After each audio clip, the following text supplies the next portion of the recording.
It is 12:30. I mean, 6:30. 12:30 somewhere. Okay, it is 6:30 and I'd like to bring the select board meeting of February 6th to order. Roll call vote. Brian Solacey. Here. Kathy Bellata. Here. Ann Harrison. Here. Do we have? You see John on there? No, I don't, not yet.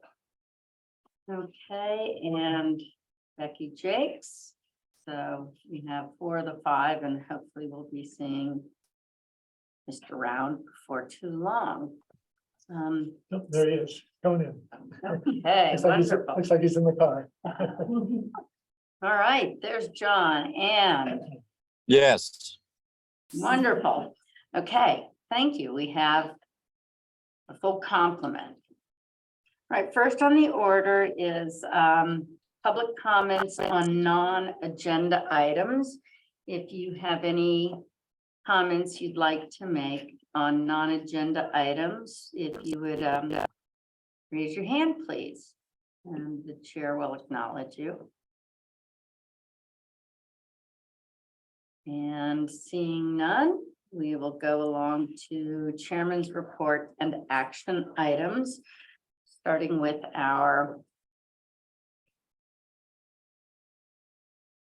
the sheet, the select board action. I think we're starting with Greg. Harbor Master coming today. We were going to do. We got the TA. So we have a number of them tonight. We do.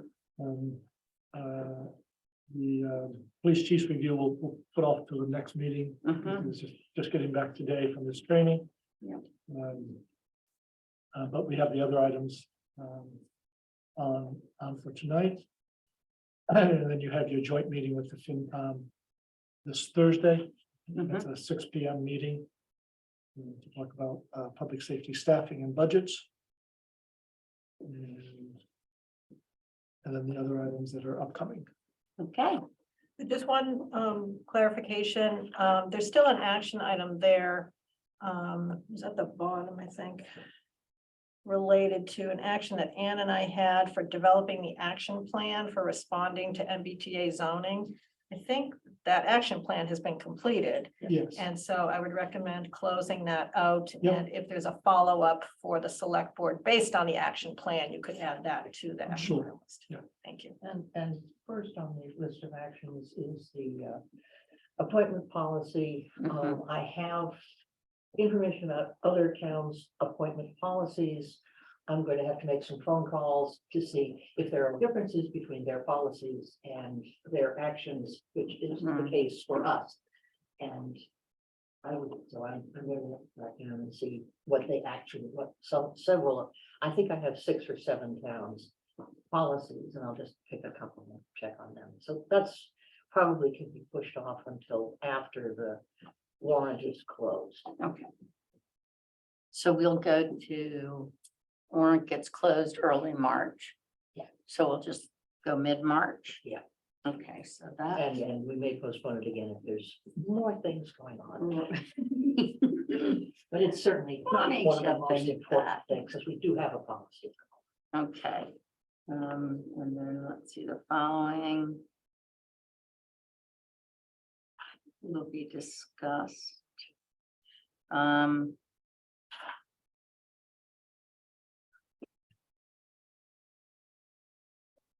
We were going to possibly talk about, let me bring up this. You needed somebody on. I guess we'll come back to that later. All right. Anybody have anything else for us that is not directly in one on the agenda for tonight of the select board members? Okay, then moving right along, new alcohol license hearing. May I have a motion, please, to open the public hearing on new alcohol license. Second. Okay, moved by Ann Harrison, seconded by Kathy Bellata. Roll call vote. John Round,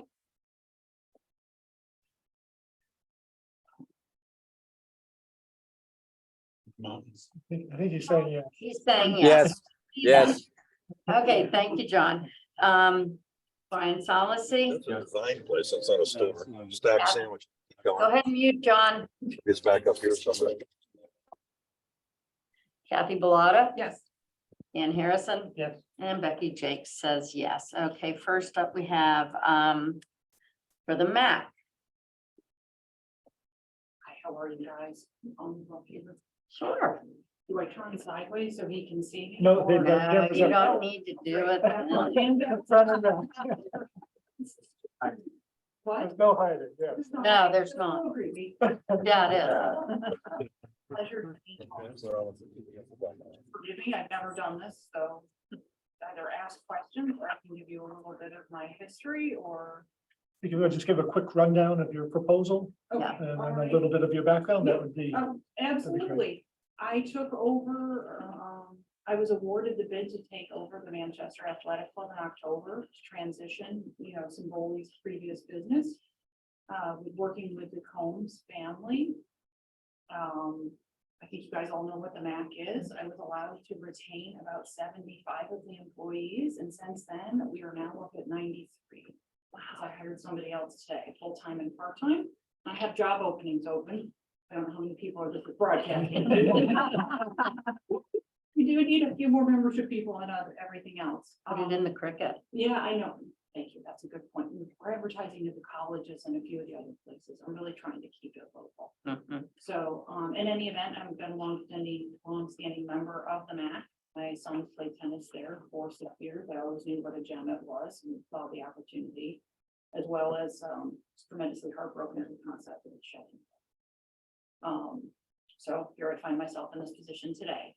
It was part of the lease and the agreement that the liquor license that Symboli previously had was supposed to be transferred. We just had a little bit of kerfuffle with the paperwork, so instead I just decided to reapply for it from scratch, because I'm a good person and love to pay my attorneys. It would be the same service in the same location, as it has always been. If you guys have any questions, I'm there 7 days a week. My husband is either there 3 to 4 days a week. He's an orthopedic surgeon in the community, albeit we live in Andover, but I'm really good at driving down 128 at 5:30 in the morning when nobody's on it. So, we're looking to provide the same benefit to our members that has always been provided. Okay, I know it's a very long application. Yeah, intentionally. It's a good thing, Ann, question? Yeah, this is the first, alcohol, application that I've seen that includes plans. This Interior. interior, Yeah. are you changing something? No, that is what the current interior has been for the last 7 years. Okay, and I assume that the area where you store and serve liquor is completely separate and controlled Yes, 24/7. and locked up. Yeah. I tried to get a little more detail to give you guys an idea of my background. I spent 15 years at the Federal Reserve. I used to give testimony and numbers to Greenspan. We had to do everything just right by the book. So maybe I approached this a little. That's That good. way. That's good. Some people just write description, but it's helpful to have plans. Well, So that's, And or you're welcome. Thank you. Kathy? I don't have any questions. It was a very good application. Brian? I'm good. John Round, any questions? Nope, none, Becky. Wonderful. Okay, thank you. Go straight through this light and then take a right. I have, and it's straight. less, According to the map, he just plugged right. He's right. It says go. I think that was our issue. Thank you. It's gotta be difficult. Do we know how many liquor licenses we currently have? And do we have a limit as to the total numbers? 14 all alcohol you're allowed. I think there's 2 left. Okay, because I know there used to be one, but that lapsed, didn't it? What, for the MAC? For the Yes, they didn't renew. Right, So yeah. so basically she's just going for a new license for. I just want to make sure we makes the weren't 12th. exceeding Oh, no. allowed numbers of licenses. Nope. Okay, I have no questions myself. Is there anybody attending who would like to make a comment? If so, please raise your hand. And seeing none, let's see, I'd like to close the evidentiary portion of the hearing. Have a motion? So. We have a second application, do we? On a new liquor license? No. Or that's No. on the change of manager, right? So separate hearing, yeah. Okay, then by all means, close the evidentiary. And I'll second. Okay, move Dan Harrison, second Kathy Bellata, roll call vote. John Round?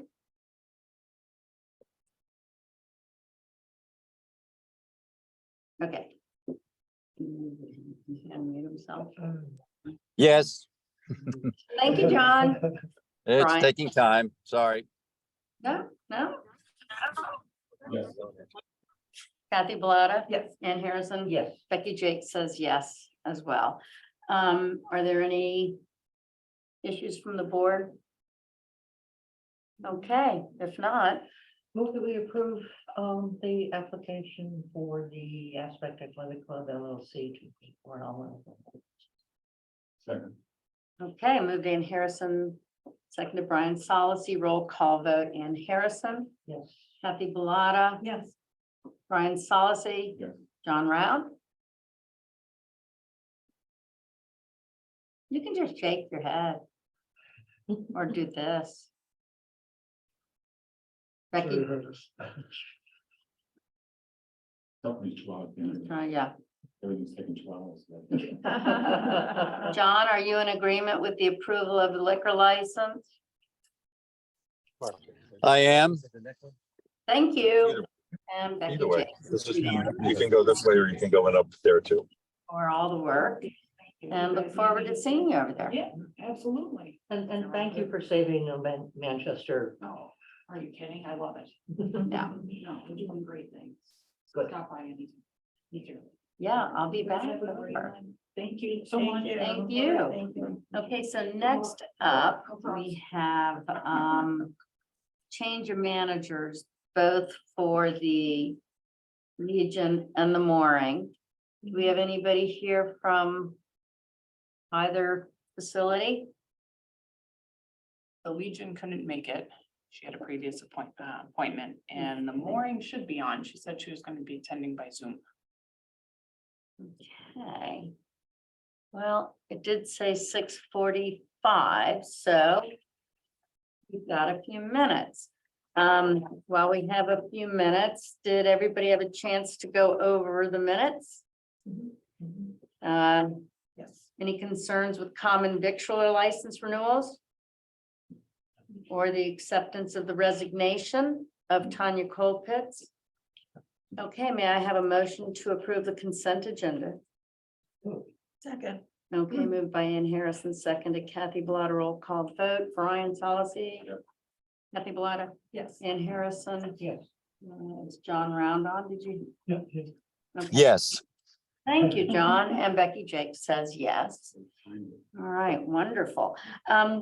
Will Tanya get a letter of Yes. thanks and appreciation? Okay. Wonderful. All right, we have another minute. Are there any liaison updates that anybody wants to address? Okay, sounds good. All right. Then we have Are we going to put off then? I think we need to put off the American Legion. Unless did anybody have any questions about that one? Those don't need, for a change of manager, you don't need a public hearing. No, not a public hearing, but don't we need to approve it? Yes, Yeah, Yeah, yeah, so I can put it on the 21st. Why don't we just approve it? that's, it's same old, same old. Yeah. But I'd like to hear a little bit from the mooring if they're.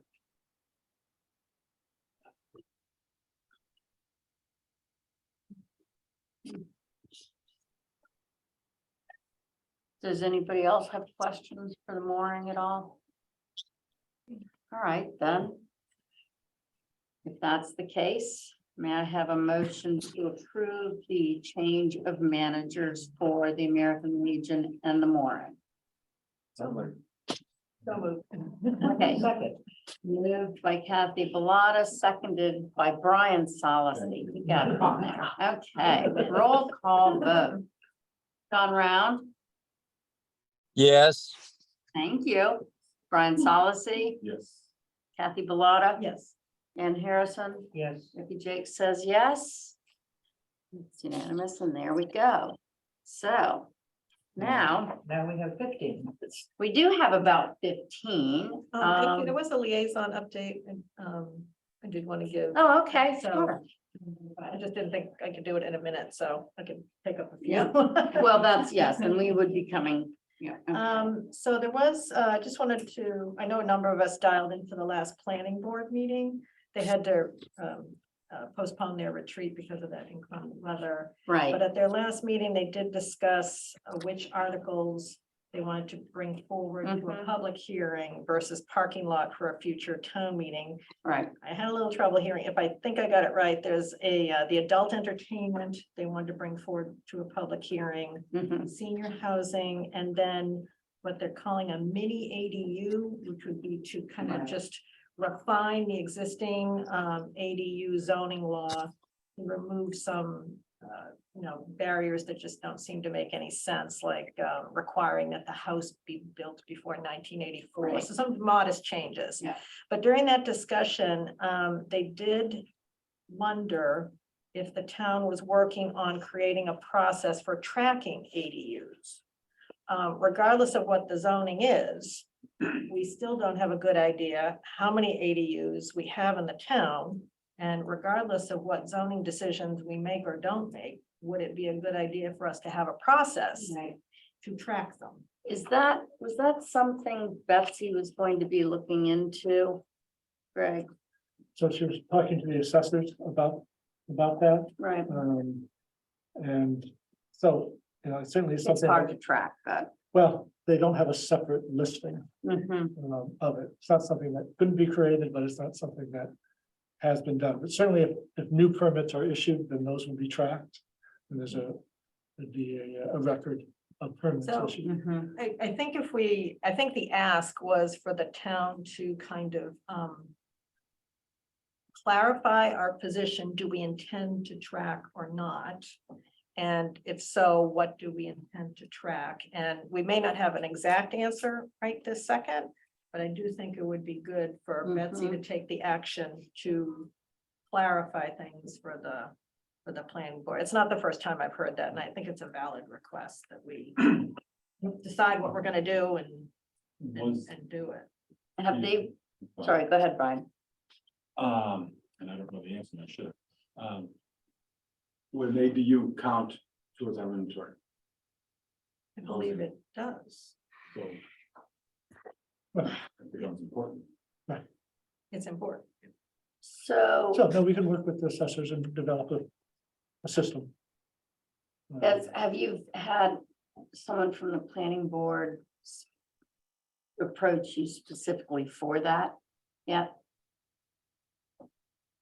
Well, I know that Betsy approached okay, the assessors. Okay.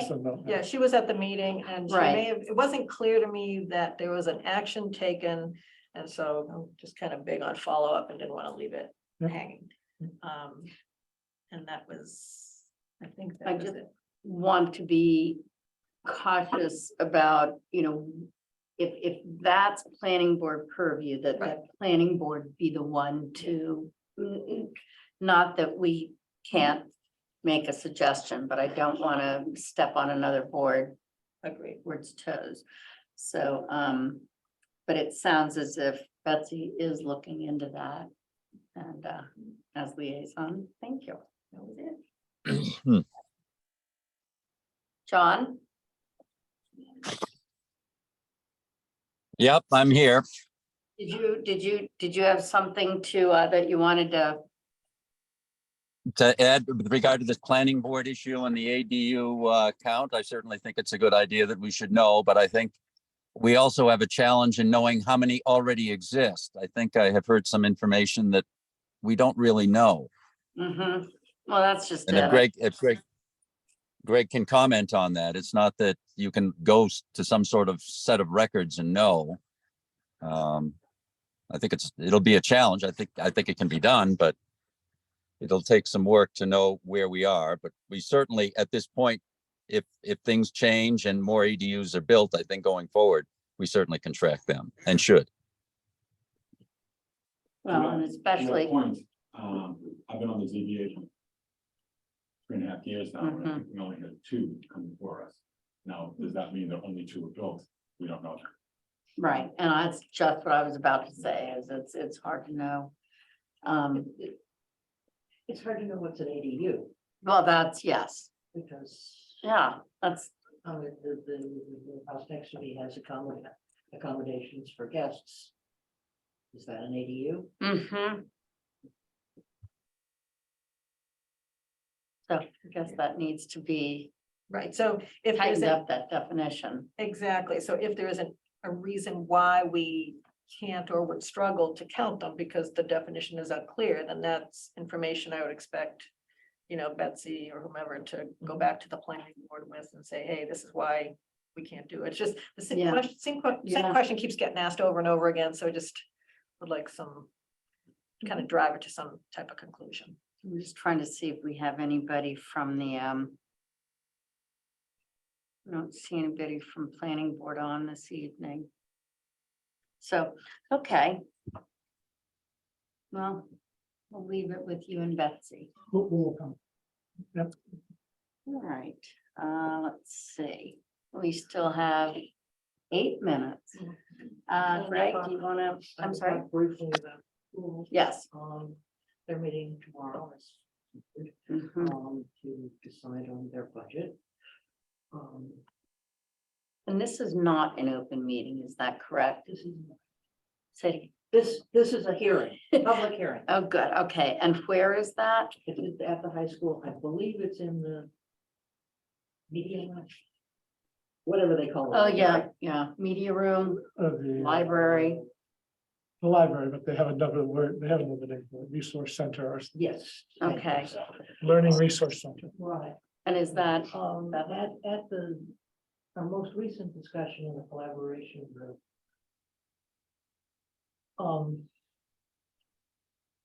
I'm not sure that the school finance subcommittee is entirely in agreement with their budget at the moment. mhm. Great.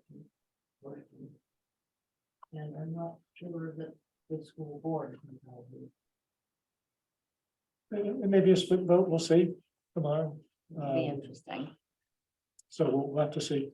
and that's at 7? I believe it starts at 7. I think the meeting starts a little early, but I think the budget hearing starts at 7, I believe. And one of the questions that's been kicked around is the fields, and I'm not entirely sure that I know.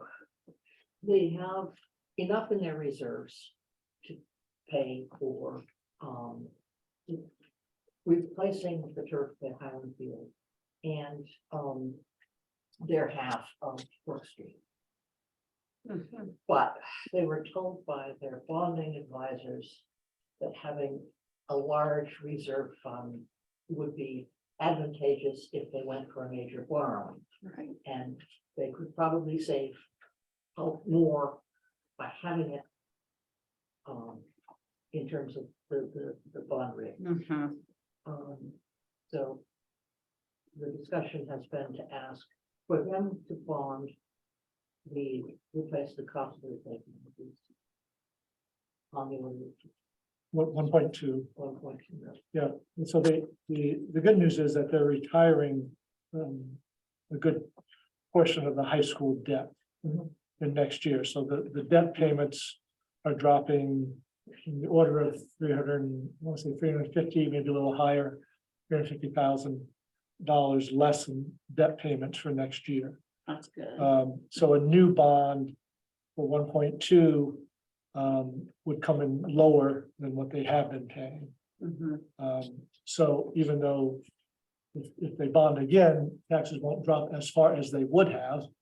They're not increasing if they were to bond.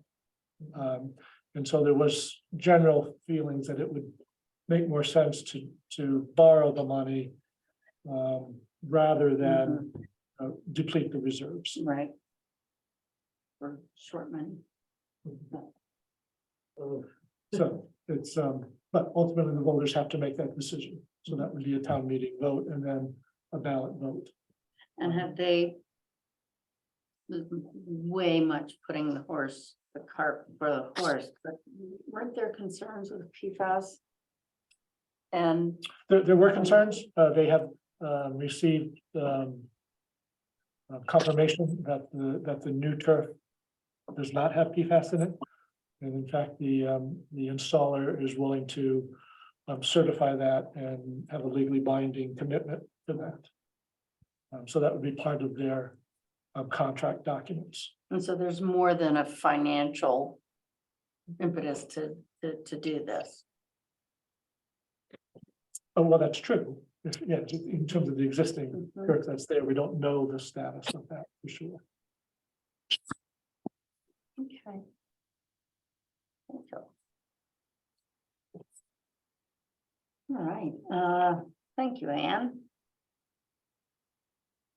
So with the, I don't know if we have time to do the coastal zone management steering committee.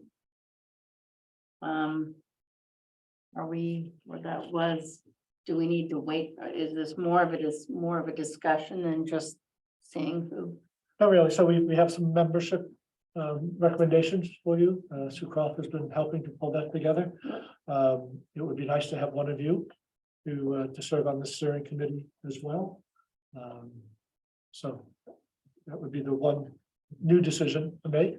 But if you're comfortable with the recommendations from the different boards and committees that have stepped forward, then it would certainly be appropriate for you to approve that list of people and name one of you to it as well. I think it looks like a really nice, a wonderful group. And let's see. I do have an interest in it. John, is that something that you might want to do? What's the timing for activities for it? When is it going to kick off? So it'll get underway in the next couple of 3 weeks, give or take. It's a relatively short-lived committee. Mhm. It needs to wrap its work up by the end of June. So I anticipate, 3 to 5 meetings between now and the end of June. Okay, I'm just looking at that relative to the water task force. I'm happy to jump in on this one unless somebody else wants to. Or if you do, John, I don't want Well, it's all water. This is what John does. to. Yeah, well, We'd be happy to do that. I'm pretty active with that group. But I mean, we are winding up our activities and they will be done probably within the next, say, 60 days. So I can serve on this. Well, you're probably going to be tied up with that, and this is something, if you want to do that, I'll be your alternate. Would that work? That would be fine. Okay, does that sound good, John? Anne will do Yeah. that. and then Yes, I'll be her Yep. second. I am on the climate change. I like the music, whoever's playing it. Okay, so does that work, Greg? That's fine, and just a vote to ratify the others. Okay. So do you want a formal vote for that? That would be helpful. Yep. Okay. Yep. May I have a motion to ratify the Coastal Zone Management, Coastal Vulnerability Steering Committee nominees? So moved. Second, Okay, moved by Kathy Bellata, seconded by Ann Harrison. Roll call vote. Ann Harrison, yes. Kathy Bellata, Yes. Brian Solacey, Yes. John Round, Yes. and Becky Jake says yes. There we go. Okay. Moving right along. So with that, if I could just, if you just shoot me some updates, Ann, that'd be great. And that way, if I need to jump in for you, I can have a beat on it. Also, I do want to note that somebody asked if Ann could speak up a little bit when Yeah. she's speaking. Okay. Thank you. All right. So now we come to the potential excluding truck traffic hearing discussion. So as it is it a formal hearing or is it, we're just? No, so this is a preliminary discussion to Okay. decide whether or not you want to move ahead with the formal process or not.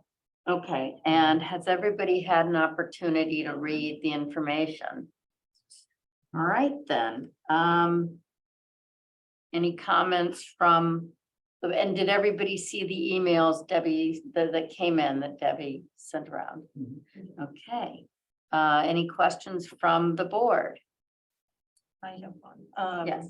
So my first question is, what initiated this agenda item? Because there are, when I took a drive by there today, there are 2 signs. And did someone want one or more of those signs to come down? Or is someone saying that the signs are in? So what precipitated this? Right, so the history here is that a resident came to the town and requested that permission be granted to put up, no through truck traffic on the sign. Concerns about that one stretch between the 2 roads where it's extra narrow and curvy and trucks have gotten stuck and have had to back down through there. Chuck and I said, okay, we would be okay with the sign being put up. It's not a formal designation, but it potentially helps eliminate a truck driver trying to get through there. So that's that little sign that says not a throughway, There's 2 signs. There's a sign at the beginning of Jersey Lane. but it near- doesn't look like a municipal sign. Correct, and Okay. it says, I forget the It exact. says Jersey Lane use only and a bunch of other words. Yeah, yeah. So the question And is, then a though, second sign that said not a throughway. Right, so which one did we put up? We didn't put up either one. We gave permission for the signs to be put up. We gave permission for both signs to be put up? Yeah, I don't know the history of the second sign that's further in. I don't know when that was put up. Okay. is that But, part of the road association? no, so that's on town, that's on the public road. That's still on the public section of Jersey Lane. So neither sign should be there unless it has specific approval from the town. Right, so we gave approval for the sign that you first. The green one. The green The one. green, the green Right. one. Yeah, We I gave don't know the permission for history of the white one. okay, okay. That was my question, because I wasn't sure if we were talking about 1 sign, 2 signs, or Well, whatever. in any case, Yeah. that second one should come down Yeah, so- unless. So given- anyways, so we were approached, we said yes. Some other residents were concerned, how did that come about? Okay, And I said, well, so to do a formal process, there is such a process laid out in state law. Right, okay. And that brings us to today to decide whether or not you don't want them at all, or you want to go ahead and make them formal. We Okay, should and do when- one or the other. And when was the sign first requested? I want to, They last year? last summer, within the Last year. time. Okay, all right. Those are my questions. Thank you. We'll get to public comments shortly before, first the board will discuss, and then we'll come back to. Okay, That was my question. Thank you. thank you. John Round, any comments? Questions? My only question would be, is this a solution looking for a problem? How was this precipitated? What, 6 months ago or a year ago? I guess that's kind of a follow-on to what Kathy was asking about. Mhm. Okay, thank you. I mean, the very narrow roads, I would tend to think trucks aren't going up there unless they have a specific reason, but going through seems to be a big challenge for them. And I don't know, are people reacting, thinking, in fact, it's a local delivery? Mhm. I would submit that perhaps GPS is wrong. Okay. When someone's plugging something in, doesn't know the area. GPS is. We have to use Plug that up there. It just He still left it and he still. Luckily, he paid for us. makes sense. Well, I would say that, I mean, I've lived on that road on Forster Road for 13 years, and the only reason a truck is using it as a throughway is if they're lost. It is not a road that a truck's gonna go, this is gonna get me from point A to point B so much more easily. It just, you don't see that. Nobody does it twice. Yes, and very rarely do they do it once. Success. So, yeah, exactly. All right, so with that said, are there any other comments from the board or questions from the board before I open it up to public comment? Okay, So again, the decision tonight is to whether or not to move forward with an official exclusion, and if the decision is not to move forward, then most likely we should take down the current sign. mhm, So that's what's on the table tonight. Actually, then I do have one question. yes, A section of Forster Road is private, isn't it? Or is it Jersey Lane that's private? Forster Road is private, but the Yeah, town and a plows portion it. of Jersey Lane is private as well. Would it be appropriate to move the sign that says that it's a private road? There are a number of private roads in town that have signs that say, this is not a public road. Inside the chapter of Mass Law. And people use those roads anyway. Right, but the vast majority of private roads are open to public travel. Right. So would it be appropriate, instead of removing that sign, to suggest that they move it to the private part of the road? Wouldn't that require all the butters or the people who are in that? I mean, it's a private road. Wouldn't it require Again, if a road is going to be designated? if road is going to be open to the public, for public travel, and therefore we will plow it, even though it's a private road, you can't exclude anyone from that road. Unless you put a truck exclusion on it, private or public. So I would be concerned about what kind of signs might be put up. Okay. I'm just thinking of the various places in town where there are such similar signs. Yeah, you can certainly put a sign of this as private way. But it can't say public excluded. Okay. It can't And the current sign there does say, the one sign I have pictures if you want. says it trying to discourage truck traffic, and then the second one says not a through way.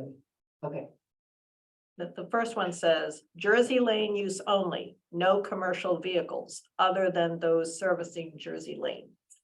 okay, That's the very first sign. okay, that's quite different from the one Yes, at it the is. entrance to Boardman, for example. Yes.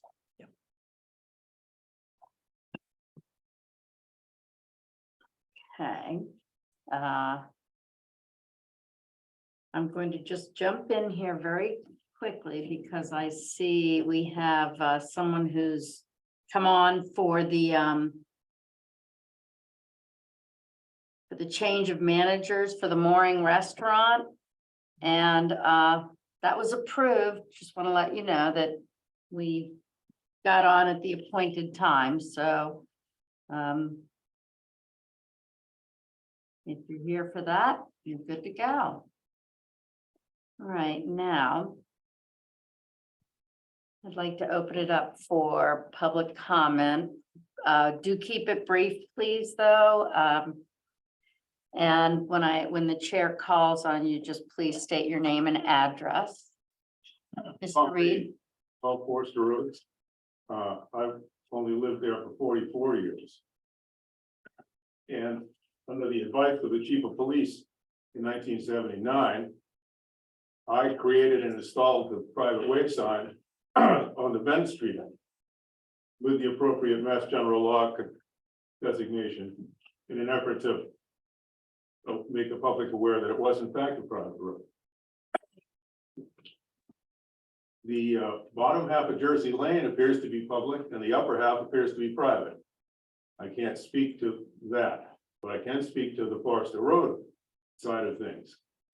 Normal modern developments identify a piece of land, put in house lots, and designate a road that's owned by all. The Forester Estate, which existed prior to all these houses that are there now, had a driveway. And when the lots were sold off over the years, the road runs sometimes on someone's property, sometimes on someone else's property. The property lines meander out, to the left of the road, to the right of the road, diagonally across the road when it changes. So any sort of signage, as you pointed out, would necessarily have to be approved by all those landowners. No one specifically has any right to that land. All the homeowners there, as Mr. Jakes knows, we all have a right of way to it. And that right of way is from my understanding with my lawyer, it's from both ends. When necessary, and I'd like to point out that no one in their right mind would try to use that as a shortcut. They'd be out of their trucking mind. And anybody else that's a trucker, I own 3 trucks. Am I not allowed to drive on Forester Road? When I spoke to the secretary this morning, she said, no, it meant heavy trucks. Well, it didn't say heavy trucks in the letter. So I'm just being sort of facetious there, but the alternative, everybody that's got a right of way to use the road has the right of way to bring in building supplies.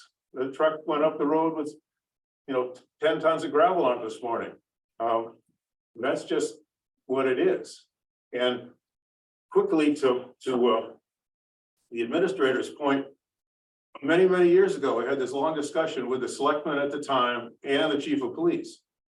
And they were claiming they could enforce certain regulations on the road based on the fact that they plowed. And we got it all straightened out verbally then. They only plow for fire safety because we're taxpayers. It doesn't give the town any right to the road or to make any decisions about the private property that the various landowners own. Where my house is, the end of my driveway is the end of my property. The road in front of my house belongs to the Toxleys. And it goes from down by the forest, down by Jaworski's all the way up to beyond their house. And then it becomes the other side of the property lines meander across the course of the road. So I just don't think, I think this sounds like a problem looking for a solution that, that doesn't exist. If you're just gonna eliminate the trucks that are making the shortcut to Beverly Farms, are you gonna have somebody, sitting in a booth out there with a handgun stopping trucks to get their itinerary? I don't think so.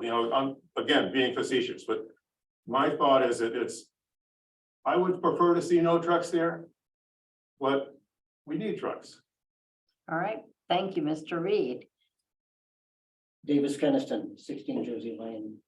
I have plenty of pictures of semis trying to go down Jersey Lane.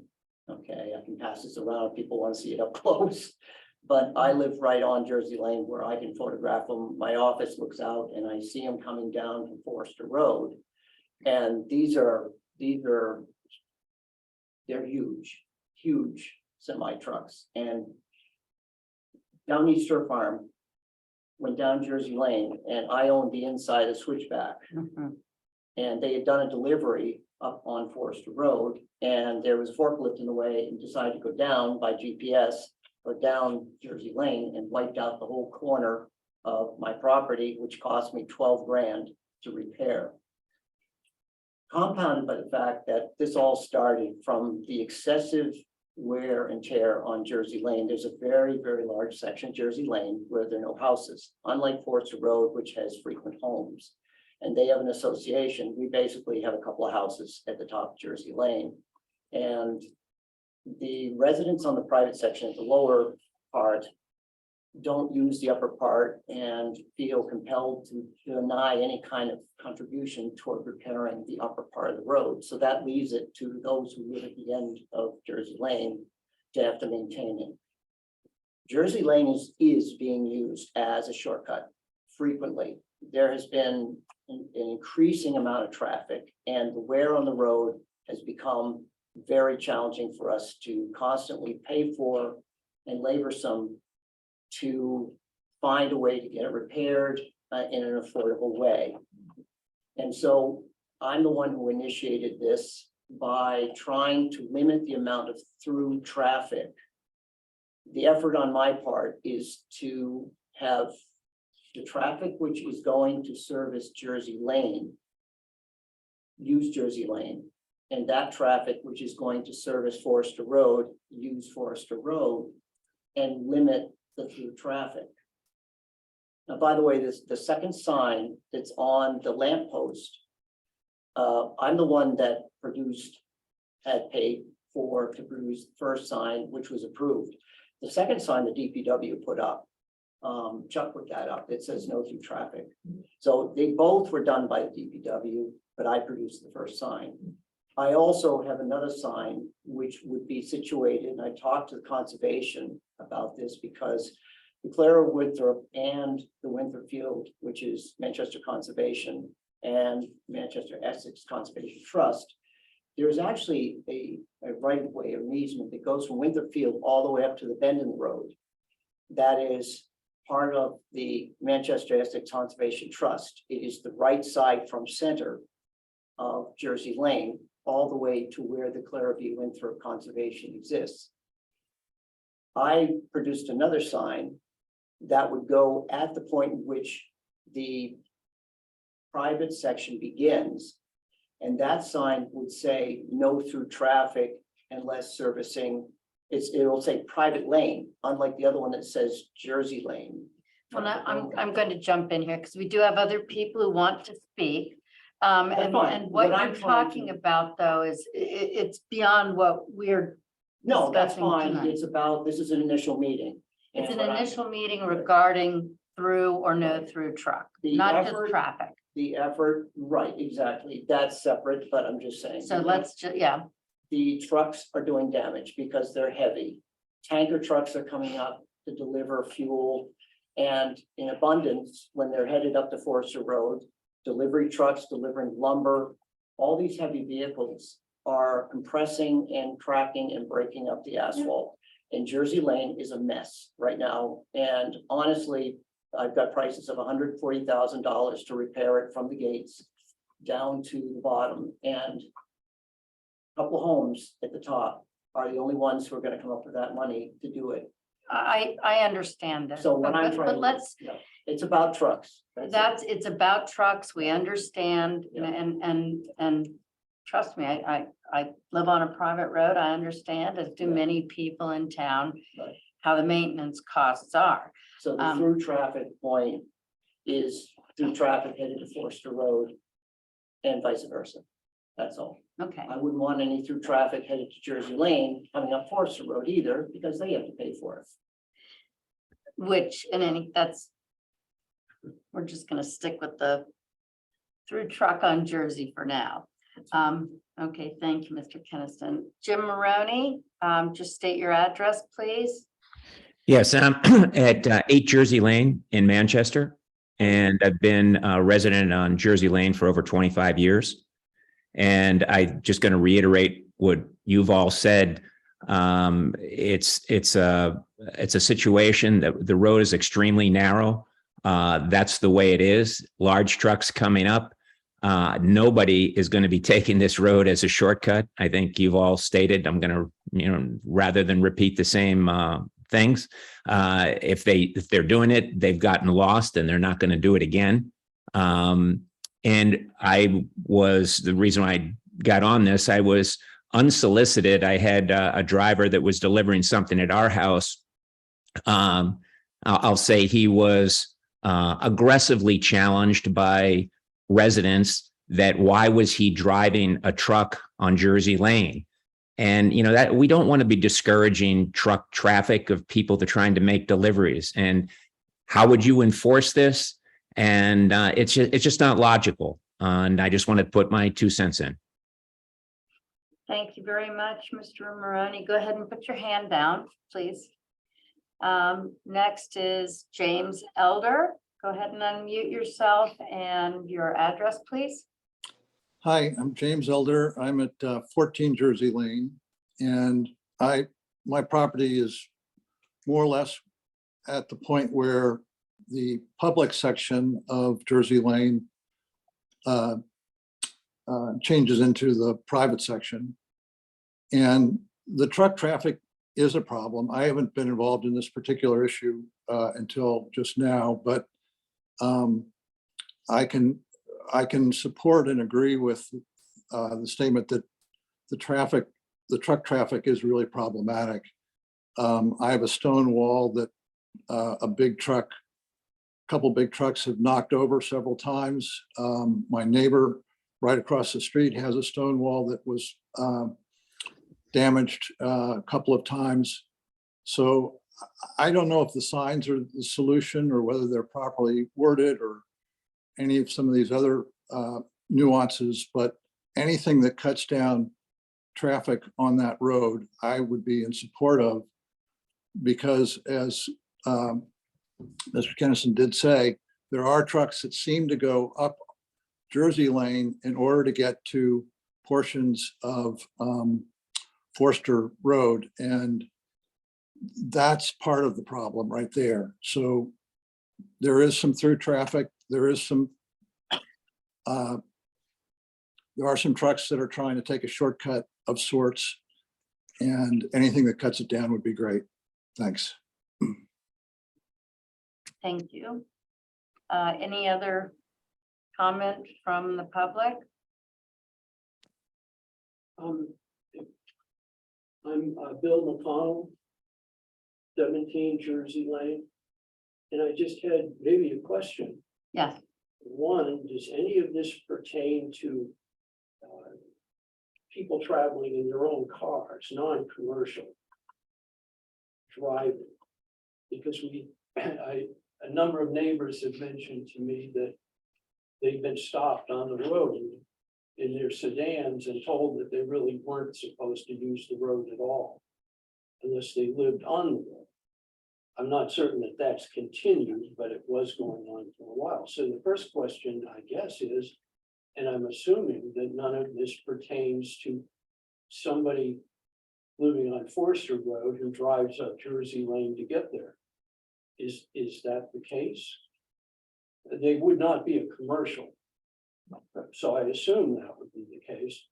And then the second question I had is, what is the level of enforcement on this? In other words, if a big truck comes down Jersey Lane, does one of the homeowners call the police and want them to come over and officiate in this? Or is the homeowner himself going to come out and try and stop traffic, which has happened in the past? Overall, I think the principle is fairly straightforward, and that is that there are private roads in town. They're privately maintained roads with public access. Pretty much seems to be the state view of private roads. People have access over these roads. I know that this road is in terrible shape, but I'm not entirely certain that the lack of maintenance by the homeowners is a reason to preclude other people from using the roads. It seems like it goes back to perhaps the road should be repaired. Thank you. Thank you, Mr. McConnell. I would say that, my impression is that the majority of what we've heard is against, and what we've read in emails is not in favor of, excluding, or the specific through traffic exclusion.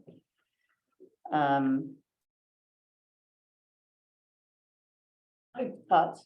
My,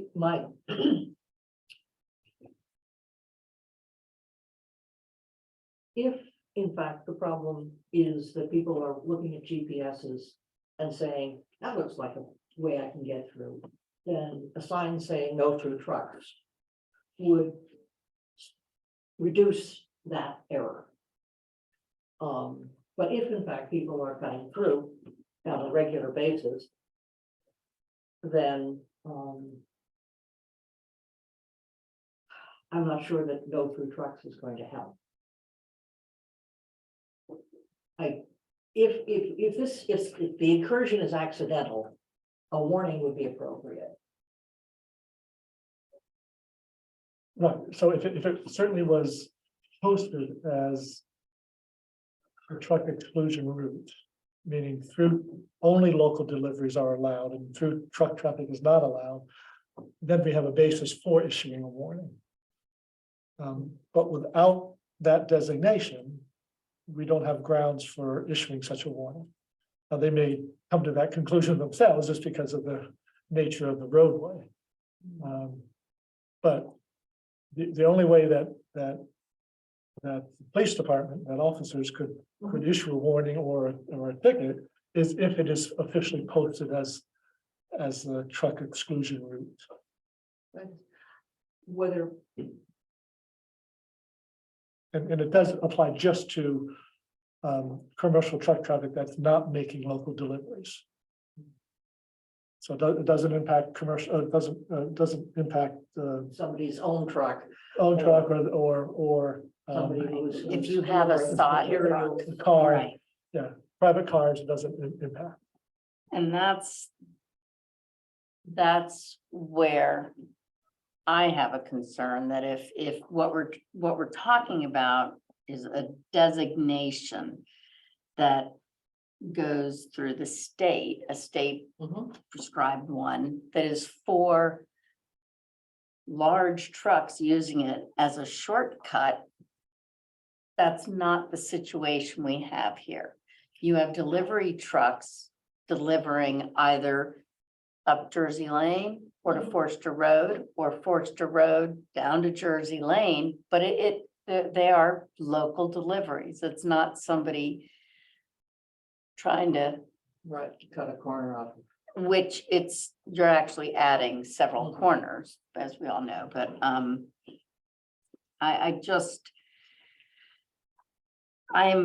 not in favor of this from everything I've heard and read.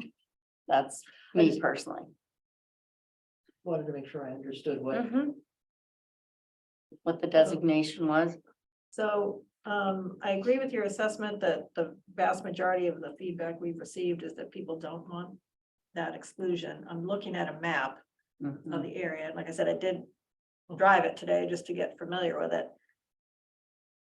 It's a loop. The only reason you're on Jersey Lane or Forster is to go on Jersey Lane or Forster or Orchard Lane. I mean, there's no really nowhere else to go. So I used to live on a cut through and I lived in another town. I know what a cut through is. This is not a cut through. You'd have to go far out of your way. It just doesn't, the concept of it being a cut through just isn't making sense to me. And the other concern I have is I'm not in favor of any rule or regulation that cannot be enforced. So if we do decide to put a sign up or allow those signs to stay, I think we've just got to get very clear, how would it be enforced? There's no point in having it if we can't enforce it. Those are my two thoughts. To Kathy's point, I'm very reluctant to mandate an unenforceable. Wow. I think there's an awful lot, a lot of questions here as far as a lot of gray areas, what we're trying to accomplish here. And it goes beyond just the traffic. I'm just reluctant to get involved in that. It doesn't, it seems like it's an inconvenience to some at some time. No, I'm gonna side with Kathy on this one. We can't mandate an unenforceable restriction. John Round.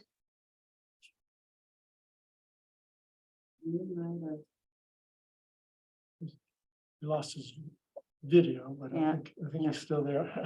Not the side of the hill. Mountain. All right. Any other comments from the public from whom we've not heard yet?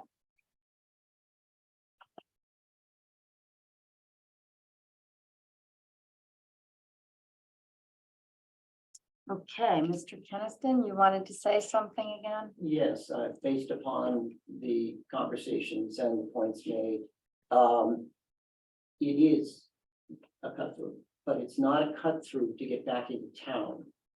It's a cut through to get to Forester Road, where the majority of the people live. There's a large section of uninhabited Jersey Lane. And it's easier when they're coming from 128 to get off at exit, what was exit 17, through Beverly Farms, and then go up Forester Road, up Jersey Lane to get to Forester Road.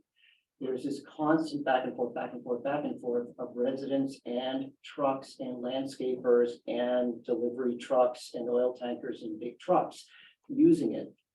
We have to pave it. And so it is damage to the road. And in the end, if we don't find a way to be able to control the amount of traffic going up to Forester Road, then this road will not be maintained the way it could be.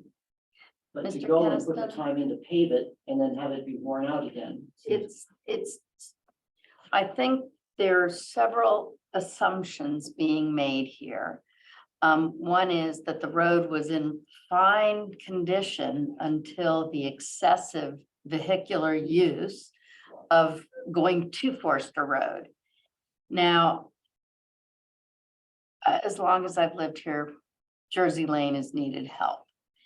And most of our roads do. We live in New England, and I'm just, private roads are tough to maintain.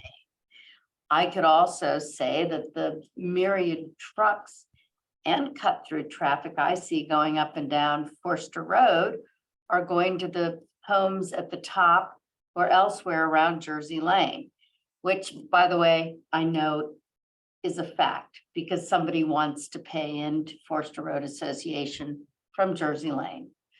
So you can shake your head, but my point is that these are assumptions. We don't know for a fact whether the truck traffic is going to your road, another road. Bottom line is that the exclusion you're asking for really won't have any bearing on the type of traffic that's on that road that's being used, and we can't enforce that. On the private section. We not the cannot public. enforce it on and if you get into a private road where you want to designate your road as private and have you do all the plowing and the town doesn't do anything for you, then we also cannot enforce on a private road. Okay, that's fine. It's good to know. Right, so as far as a sign that I put up that said no through traffic on my property, that sign can stay. It's on your property, not enforceable, but you can put it on your property. Right. And if the road becomes so impaired that the town can't plow it.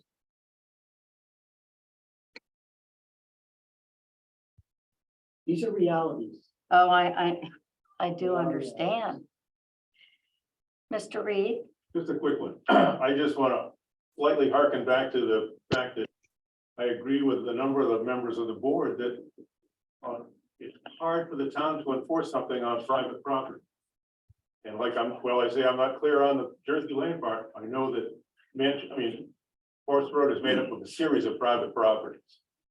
And as far as the plowing doesn't, the town has to plow for public safety because we're taxpayers.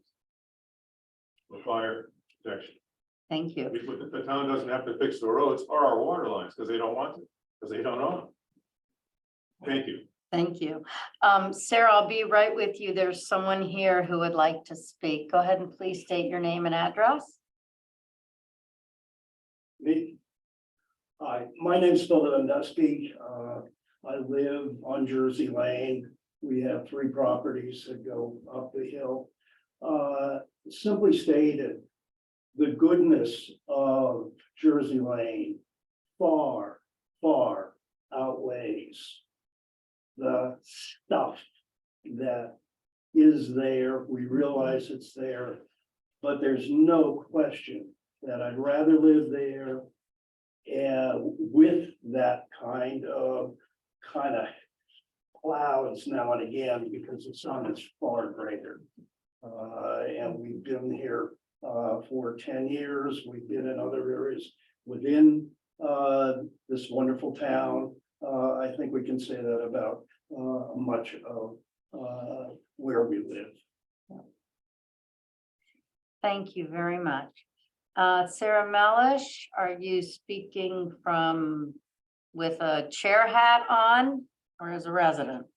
As a resident, Sarah Mellish, 11 Bennett Street.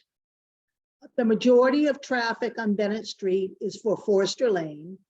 When there's parking, it's a 1-lane street. We would love to exclude that traffic, but the fact of the matter is people need access to Forster Lane. And I think it's inappropriate to try to restrict traffic on any of our roads within Manchester. Thank you. Thank you. Chair. I just want to make a point that Mr. Caston had pointed out. And although he was looking for a truck exclusion, he was trying to exclude all traffic. That was the complaint that I heard. Traffic, vehicular traffic and trucks Passing through, yeah, cut through traffic Cut through traffic, all right, which I when they think. have their own road. So what I'm hearing is this seems to be a Right. little disconnect here. Right, but it's the focus right now. Excuse me, any conversation is just supposed to go through the chair and not a back and forth. And the trucks that he's speaking of, as to your point, seem to all be service oriented trucks, landscaping, oil delivery, to service the homes along those streets. So I don't think that putting up a truck exclusion is going to limit or mitigate the concerns about through traffic. Right, okay, so we have given a significant amount of time to this topic. And understandably so. I do not get a sense that the board would like to pursue a truck exclusion. Is that correct? Okay, all right. Are you agreeable with that, John Round? Yeah, yes, I am. I'd like to make one other point here, I think, Becky, just briefly, listening to everything, and I was struggling listening to everything because of my setting before, but now I'm back on solid ground here.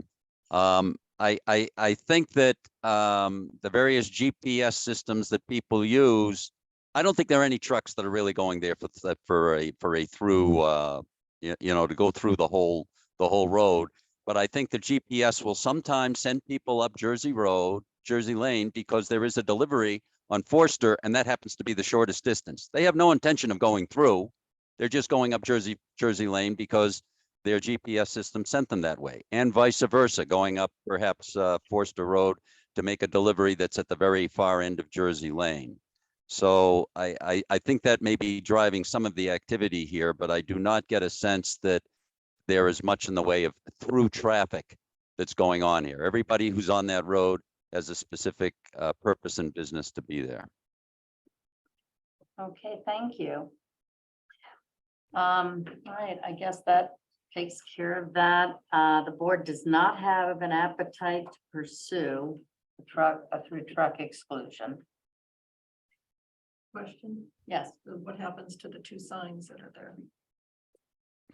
if Mr. Keniston would like to put them on his own property, you may do so. What's the one on, right on the corner, the green sign? Is that Mr. Keniston's property? No, No, that's on town. That's on the town right away. And what about the assertion of, no firsthand knowledge of stopping traffic? You can't be stopping traffic. But That's not, And if that's happening, someone should call the police to intervene. but thank you for bringing that up because that did need clarification. So thank you, Brian. Does Okay, the initial sign come down then? say it again, The green sign has to come down then? both Yes. signs. Yeah. Mhm. Okay. Next up, we have the Manchester Affordable Housing Authority update. Yep, we live, okay. Oops, sorry, Bion. No, I got it. Oh, Reason why Patience. thank you, Mr. McConnell, appreciate it. And I think you have a white truck too, don't you? Is it white or silver? Don't you have a white truck? Oh, no, I have a red truck. A red truck, okay, no, I'm just looking for white trucks. Bet you that was so close. Red, white, we just need a blue one and we're good to go. Thank you. I'm just looking for white trucks to go play with my husband. Okay, next up, Like diversity. so who do we have from the Housing Authority who is going to speak? I think John. We have Feuerbach John is- Feuerbach. Yeah, and Muffin's here as well. Yep. All right. John? Sorry, I know he might have stepped away because we. No, I'm here. Sorry to delay, John. No, that's okay. It just took me a moment to find the mute and the video. I've been listening. Hey, hope it was Say when. entertaining.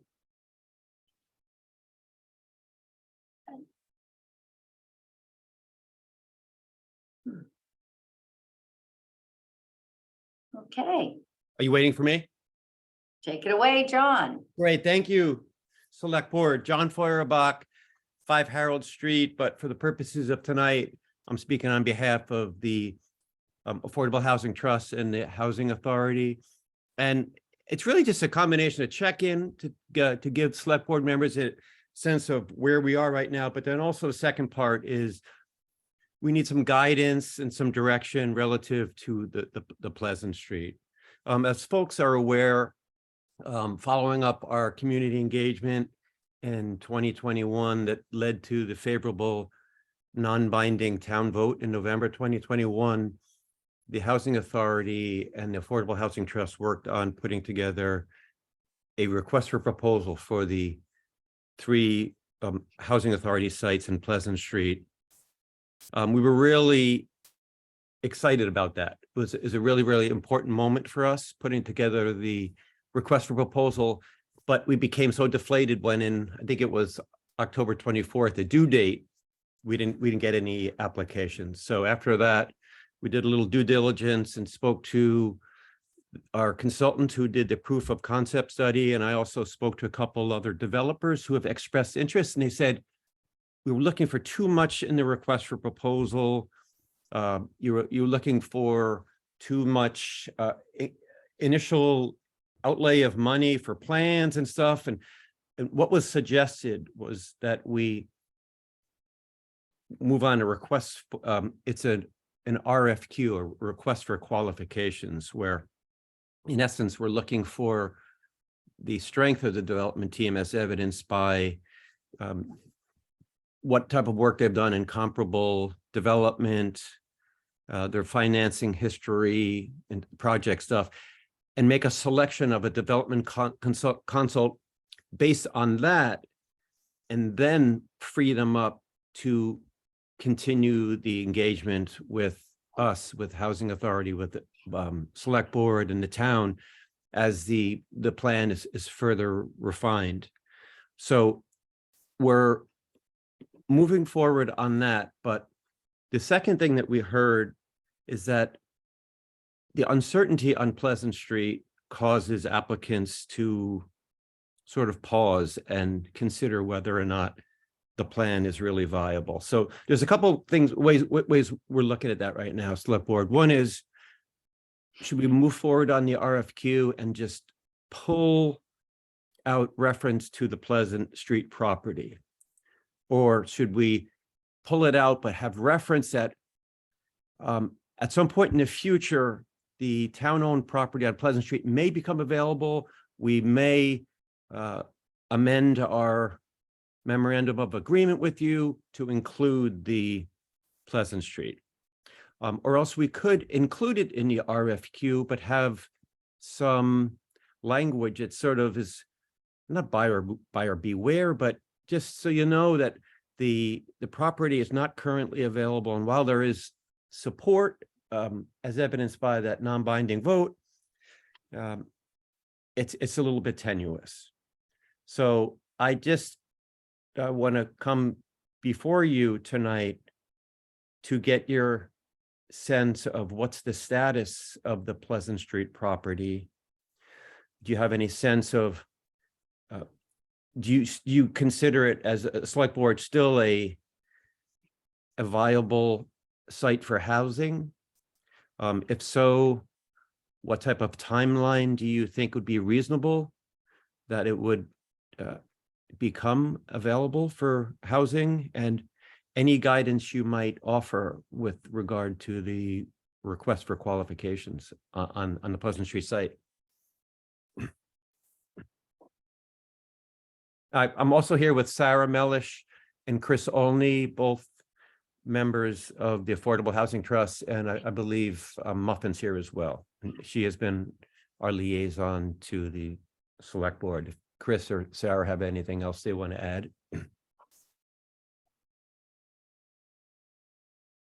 Hearing none, I just ask for any, first off, any questions that the Select Board might have, but also any thoughts, considerations regarding the status of Pleasant Street and the viability or feasibility of it being a housing site. What type of timeline you would consider if you think it is viable for a housing site, and the advisability of including it in a request for qualifications.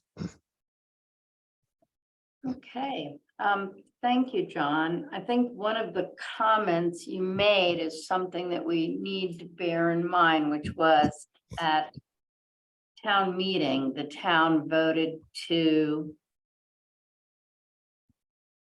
back this up. So, yeah, so the voters approved a non-binding vote to say that they would be willing to entertain proposals. Right, so with that in mind, I'm going to ask the rest of the board now that I've said that. Ann? I think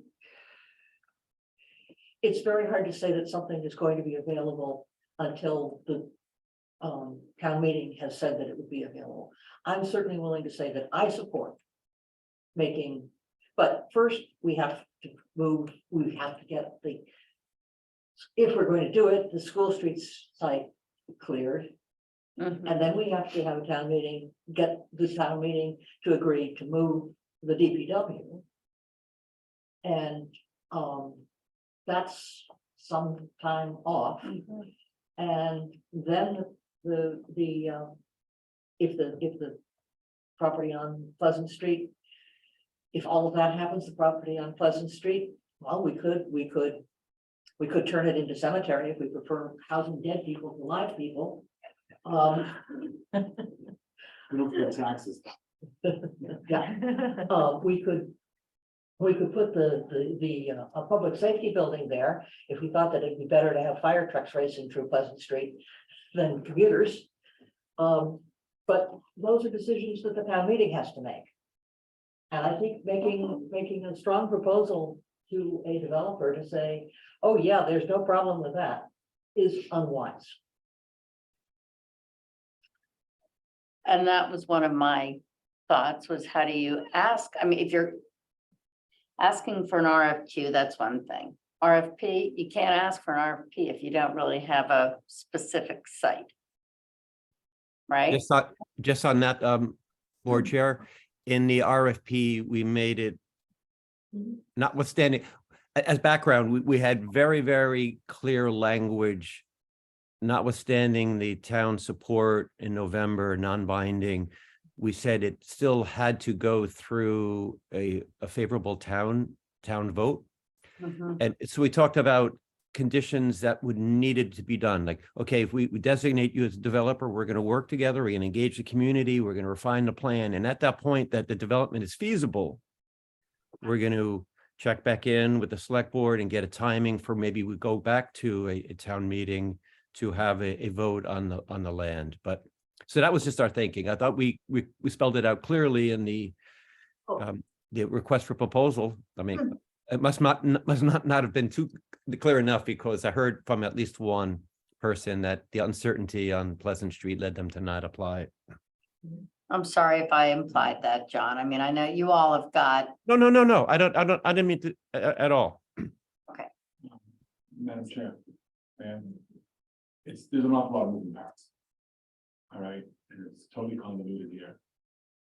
I think that as a result, the other two parcels are being delayed unnecessarily while we try to paint a bigger picture. what two other parcels? Well, the Plains and Newport Conference, there's supposed to be some work going there. And as a result, nothing's happened. Okay, I would like to see perhaps bifurcating this or phasing it. And get at least something going. Right now, nothing's happening. Yeah, so I heard three options. First of all, you wanted feedback on the RFQ approach. I think that's a wonderful approach because it allows you to partner with a developer in a more contemporary way instead of an old school buyer seller model, right? So I think the RFQ notion is excellent. I heard three options and I like option B, which is to move forward with an RFQ stating what we have, but letting them know that, the Pleasant Street site may become available. And I do think we should be able to give them a time frame as to whether or not that decision, when that decision will be made, because I believe our DPW is working on a facilities master plan. So when is that facility? We're going to see that in Q1, I thought, of this year, and that we've got 2 more months to go. You won't see it that by then. You'll see it by the end of the summer. The end of the summer, so that's been further pushed out, or? Sort of. So I'd like to get a real action item on our tracker for when we're gonna see a draft facilities master plan. Because, a master plan has to be approved, I would think, by this board anyway. Right. But I would like a firm date by when we can see that draft. And I think that would give the Affordable Housing Trust, some sense as to time frame as to when, Pleasant Street, when and if that property could be considered. But I like their option B because it's positive, let's move forward now. And hey, we may hit the lottery and another parcel of land can come on to the project. And it doesn't have a long list of no's. And so the developers may be more amenable to it.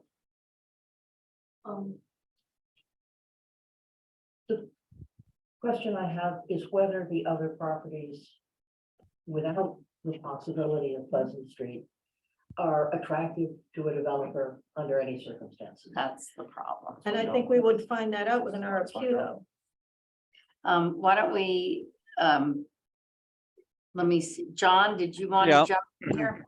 Yeah, I think we're all kind of walking down the same path here. The key issue is, I think these developers have to look at the project in total as, well, they really need to look at the Plains and the Newport Park as being economically viable, independent of whether Pleasant Street becomes reality or not. And I think perhaps when they looked at the RFP, they were saying, well, maybe we can make the whole math work, but there's one big piece here that's kind of up in the air, and as Brian had indicated, so they didn't do anything. But I think it must be made clear that they have to make sure that they can economically make things work without Pleasant Street there, because that has to jump through a number of hoops before that would become really a solid, viable, dependent part of this project. Right, and I think that's part of the problem they've been dealing with is what's the carrot? Well, So, Pleasant, yeah. Excuse me. yeah, Yeah. I don't and know if we have a carrot yet. I think the response suggests that we don't have a carrot. well, If it's- nobody's attracted, even with the possibility, then I don't see how we're going to get a serious response without any possible upside. I would like to hear from somebody on the Affordable Housing Trust, just because I know they put so much time into this and Chris Olney. Yes, Madam Chair. Well, things have changed quite a bit in the past year and a half since we put out that initial RFP. And one of the big changes is a lot of federal interest in spending money on housing, both nationally, the federal government and the state. I mean, the whole 3A thing that we're talking about with the train station, that's part of a bigger state housing initiative. That wasn't available back when we put out the RFP. So the financial feasibility of just renovating and expanding the Plains and Newport Park and Loading Place, those numbers have changed in the last year or so. And so I think there's an opportunity here that developers and we on the trust and the Housing Authority can take advantage of. Is that without Without necessarily having Pleasant Street, yes. okay, that's good to know, because it's, as we all know, that there are many hoops with that one. Well, I could be wrong. But the only way to find out is to ask developers.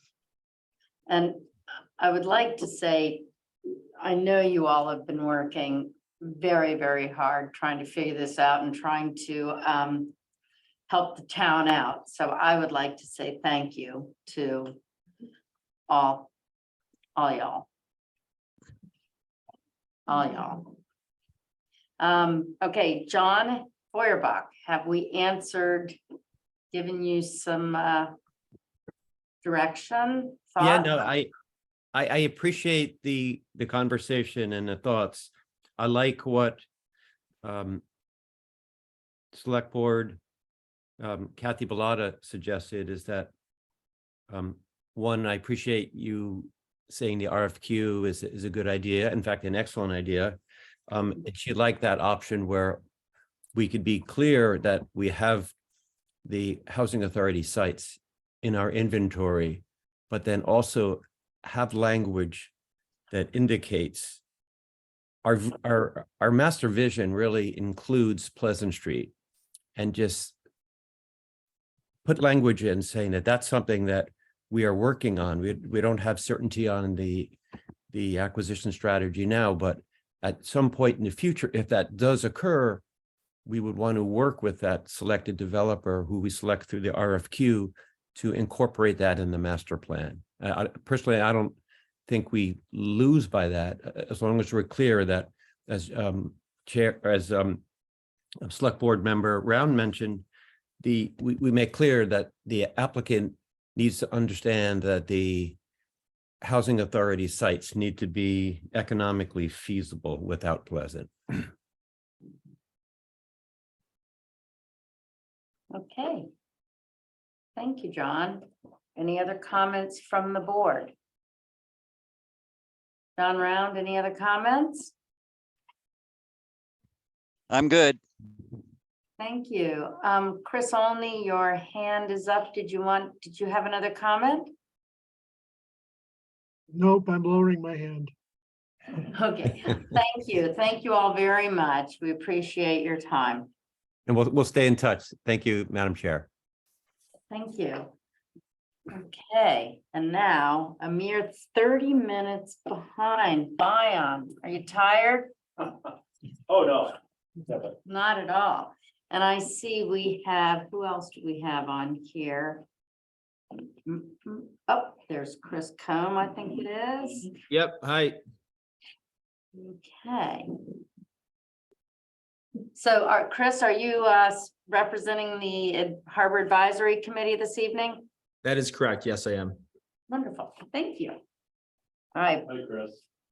Hi. Hey, Brian. Oh, yep, there. Where is it? Take it away, Bion.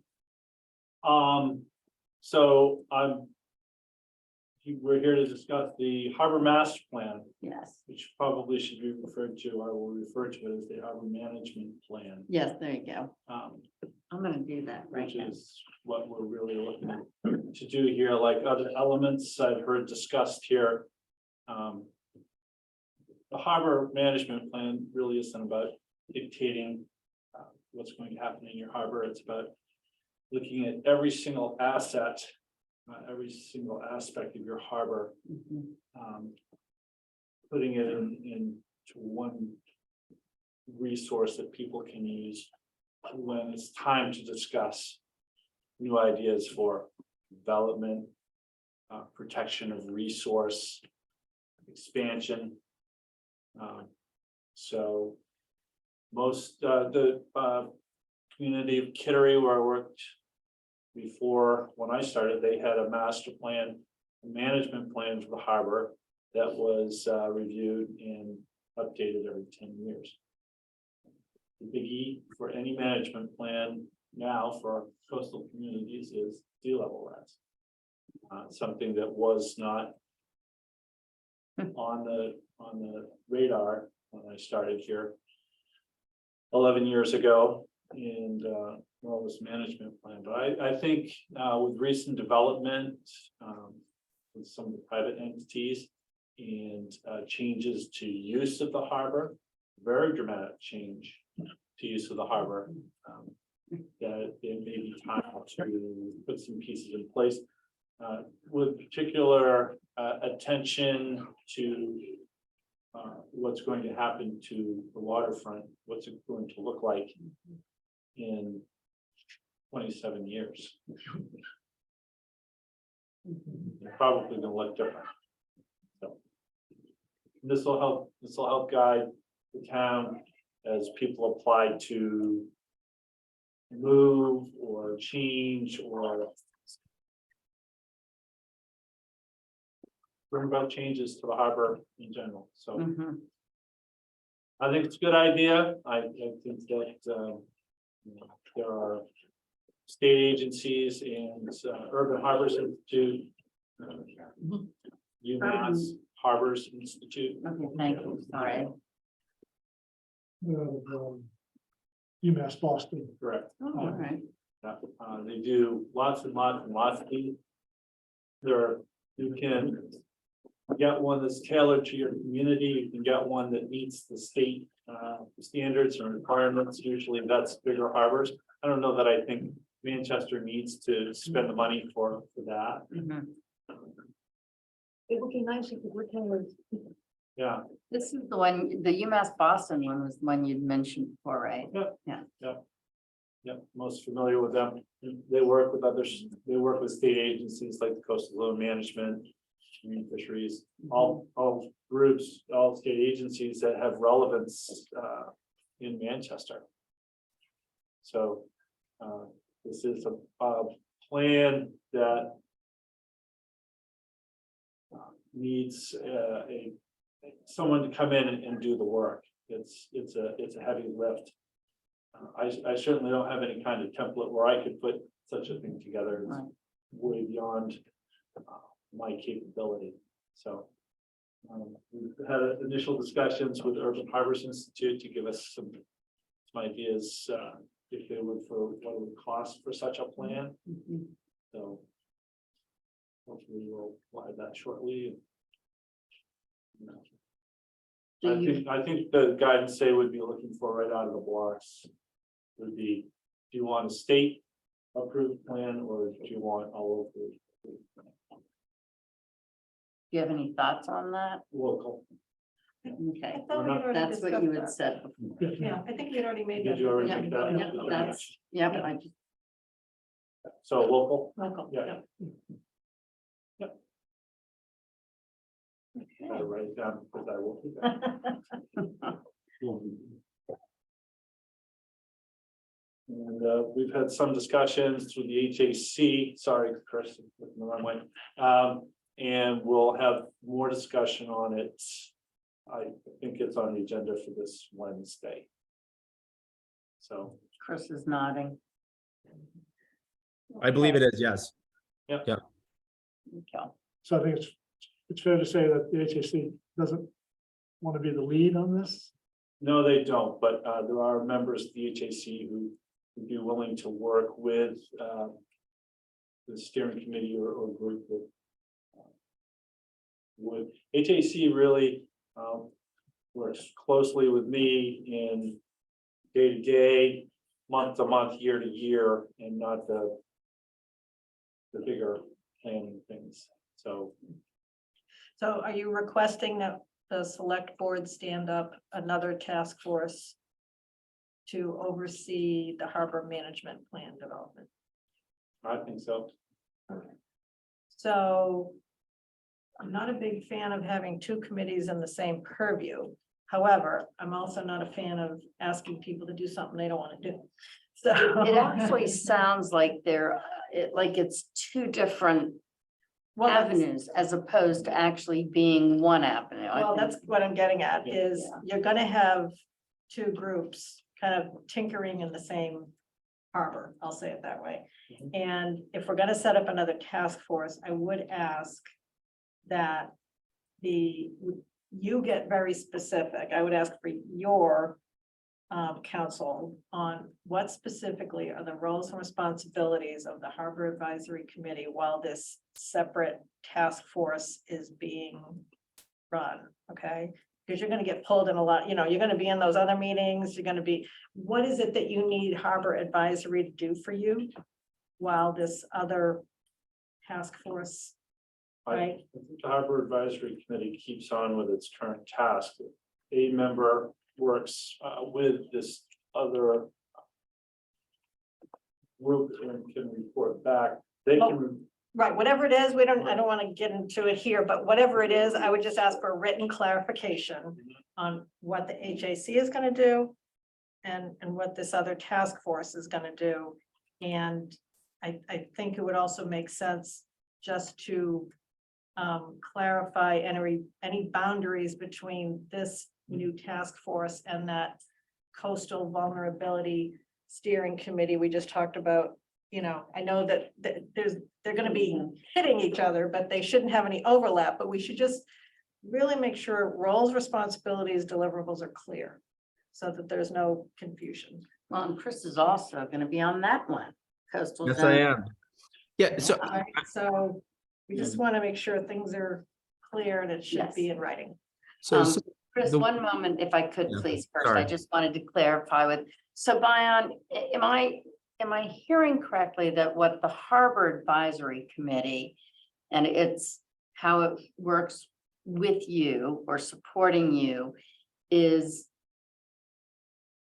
narrower in scope than what we're looking at with this harbor management plan. Is that why they, So the Harbor Advisory Committee, from my perspective, works with me to bring to you how we run the harbor day to day, Yep. week to week, Yep. month to month, year to year.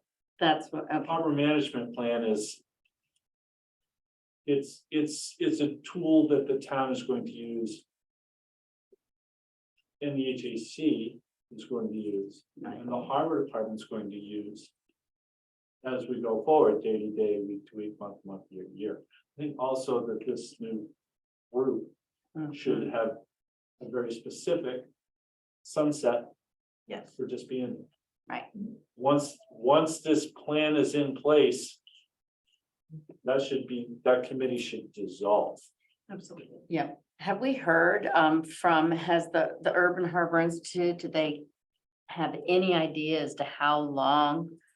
A year to 2 years, depending on what level of plan you're looking for. And I apologize, I know you've answered some of these questions. I'm just, yeah, I don't remember anyone. thank you. You're very nice. Chris, I'm sorry, was it you wanted to say? No, it's okay. Bion answered it. Oh, well, there we go. Sorry. No, it's great. You did a better job than I would have. I wanted to ask you, Chris, how many members of the Harbor Advisory Committee would be interested in being involved with the task force? I'm not sure exactly. That'd be a better question, I think, for Bion. I definitely am interested, but So I think Chris would be a great candidate.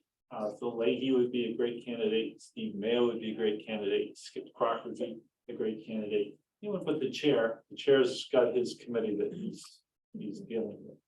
Yeah, So I think it would be fair to say that if we're talking about a task force, though, that there are other boards and committees. So absolutely. maybe if you're gonna be discussing this Wednesday night. Yeah. So maybe you could come back to us with a proposal. What are the roles or what boards and committees, just like we did for the other one, right? What boards and committees need to be represented as part of the core team, if you will, versus just an ancillary approval, after the fact or something. So just clarify, once again, it's clarifying roles and responsibilities, who needs to be on the core task force versus some just check-ins you might do with another team, keep it as small as possible. And then, I would think we'd review that list after, just like we did the other one tonight. We'll do it, make them at large, couple of positions, for instance, a couple of. Well, I would think, That's you all. I've got a couple of names. in You mind. need someone from, I would think, the business community, they're along the harbor, right? Well, safety, we have, yeah. So All right, think well- about who that is and come back to us with a proposal. Do you want to give me a number of approximately how many? I think rather than a number, I'd be interested in hearing who you would think would be critical players. So I would give a list of the different committees. I certainly will with the HAC, but I think I should be making those decisions. No, but you could make the Proposal. recommendations based on the fact of who you know to be, I mean, you have a much better sense of the uses of the harbor. And again, looking perhaps at another community, getting some examples. Yeah. Is that something that you might be able to? Or the Yeah, Urban Institute might be able to help you with Oh, that. they certainly can. We've got a list a mile long. Cautionary tale, there is a nearby community that went through this process with the Urban Harbor Institute. And the community throttled what they wanted the route to put into the document. Why? Don't know. But it was extremely problematic and somebody contacted the institute, said it really diminished the product for the Yeah. community. What Good to know. sorts of things did they want not to be considered? Good question. I didn't ask because I don't want to have anything that might slip out of my mouth that somebody might grab onto. But when it, you could have somebody who says, well, let's not talk about eelgrass. Well, that's a resource for this community. Mhm. And it's gonna have bearing, potentially going forward with, what an Army Corps general permit decision is made, which is the federal level. We will have very little input on that. But to not have that be in this document so that we can be prepared for an eventuality would be a great mistake. So I think it was were things along those lines. I don't see that being a problem here. Yeah, Mhm. so. I just don't, let's take full advantage and get the toolbox full. Let's fill the toolbox. I agree. John Round, did you want to say something? Yeah, I've got just one question for Bion, if I may. Bion, do you have an opinion about who would chair this committee? Nope. And I'm not talking about specific individuals, but I mean where they're coming from. And I know that in a discussion earlier, I don't have in front of me, but we speculated about where the various members might come from, including, I guess, a couple of at-large people. But what's your opinion about who should be chairing this? My opinion is that once the groups are identified and individuals from those groups are identified and they all sit down for the first meeting, that that group then decide amongst themselves who that person should be. Okay. I mean, there's a trade-off there. I feel that perhaps a harbor advisory committee person should chair it, but also there are certain skill sets that are involved in chairing committees that there may be other people that are better suited for that particular role. And until you know who you're dealing with, you can't really know. I think the bulk of the heavy lifting for this project will happen with whoever our contractor vendor is. They're going to do the heavy lifting. Our role is to provide information to them from our different committees, from our different end users, at large people, to this, if it's, we'll just, for the sake of argument, say it is Urban Harbors. All of us bring our individual knowledge to share with them. Mhm. So, Sounds good. Yeah. All right. So we'll hear back from you. yes, Wonderful. thank you. Any questions, anything else? I don't have any questions. Chris, any questions from you? Nope, Kyle? no more questions. Nope. Okay, well, thank you very much. We'll be seeing more of you and other committees. Yeah, thank you very much. Thank you. I'll see you Wednesday, Chris. I hope your cold is better. All right, yep, I'll see you Wednesday. I do too. All right, bye. Thank you, Bion. Have a good night, everybody. Sorry to hold you Night. both up. What's another hour and a half ride home or whatever? Okay, next up, we have the regional dispatch outreach plan discussion. Well, we're still about 30 minutes behind. So as indicated, we've gotten things underway. We've updated the website. Last week's cricket article, a similar article in the Gloucester Daily Times. Certainly can push some things out on social media. We're anticipating having someone from the North Shore Regional Dispatch at your next meeting, and then also have an open house at the center shortly after that. Right. So those are some of the elements that are in place. I certainly welcome any other thoughts or suggestions that you might have as we continue to roll this out. I think in addition to the open house at North Shore Regional, I wonder if we might have sort of an opportunity for people to come in and ask Alice, if Allison will be here in person at our next meeting. If that's possible, maybe let people know they can. So outside of the meeting, you mean, or? Well, Sort of more Probably, informal. yeah, no, yes, it would have to be a separate, even if we could do a little bit before the meeting. Sort of a meet and greet here. Yeah, yes. What do you think? We have cookies. Would you like cookies? Or you know what else we can, Girl Scout cookies are still now. Brian, you're our outreach. You go get them. I'll supply Girl Scout cookies. Actually, that's a good idea. Food always helps. Yes, it does. Okay, that was my only thought on that. Sorry, can't hear out of this here, so if somebody says. something. All right, are we good So on I that? have a question, Becky. Oh, sorry, John. Yes, when is the reception area for the police station supposed to be updated with all of the various equipment for video, audio, etc.? Yeah, I'll have to get an update, John, on equipment delivery. I know that they were hoping that that was happening in March. I'll have to double check to see what the things are on target for that. Yeah, 'cause I was looking at the, yeah. So, but in any case, we continue to staff the lobby as it has been right through the end of June.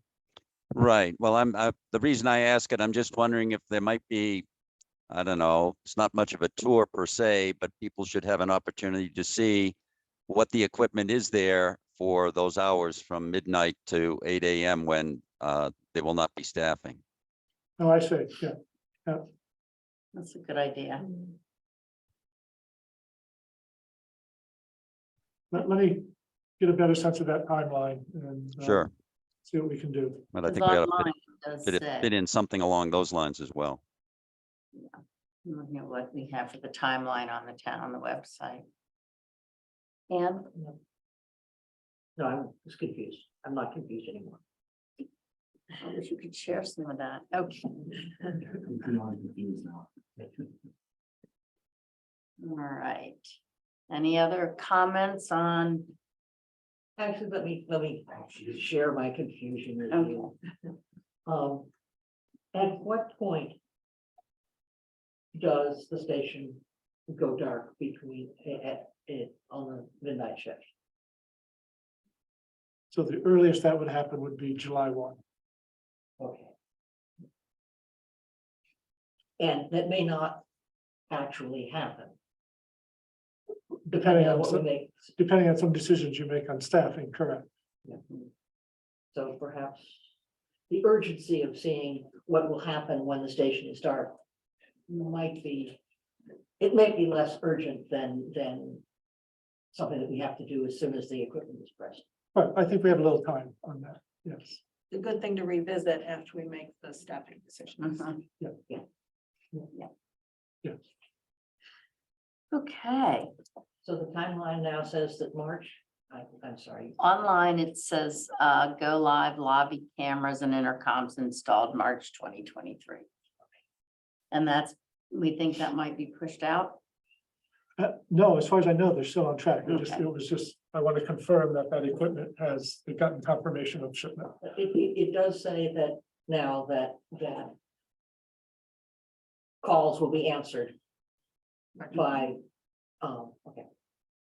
Yes, The regional center will start answering calls starting March 1. yeah, that change was made like second week of January. Tiffany had updated that timeline, Yeah, January 23rd or something like that. Yeah, For the website, I don't know if anyone saw the Gloucester Times relative to the fire in Essex.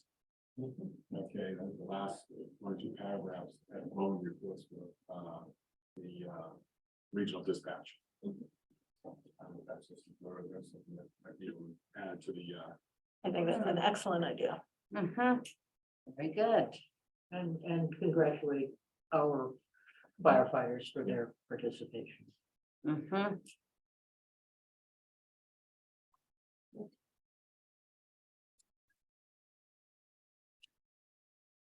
Have all that. Yep, I'm good. All right, now we're up to quarterly review. Of Greg, Todd was on earlier, I think, just for don't know. Anyway. Probably was on earlier, Oh. but, okay, so. Let's see.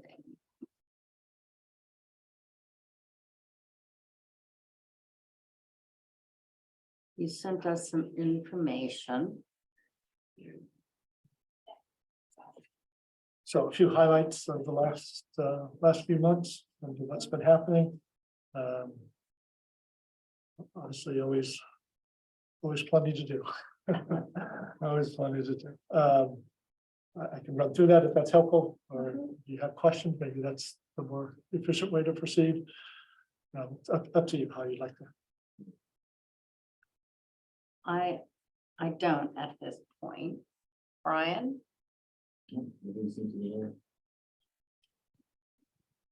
Ann? No, I'll go last because I talked too much last time. People weren't No, happy you about don't. that, so No, I you will didn't. go No, you last. What do you consider your most critical problems at the moment? I think I'm most anxious of coming to a decision on the public safety staffing. And then also in finalizing the budget.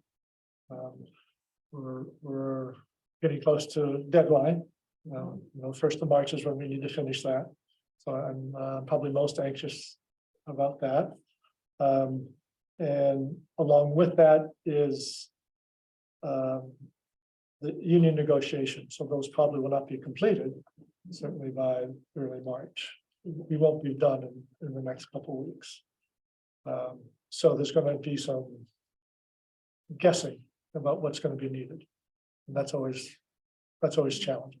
We can always do a supplement at the fall town meeting.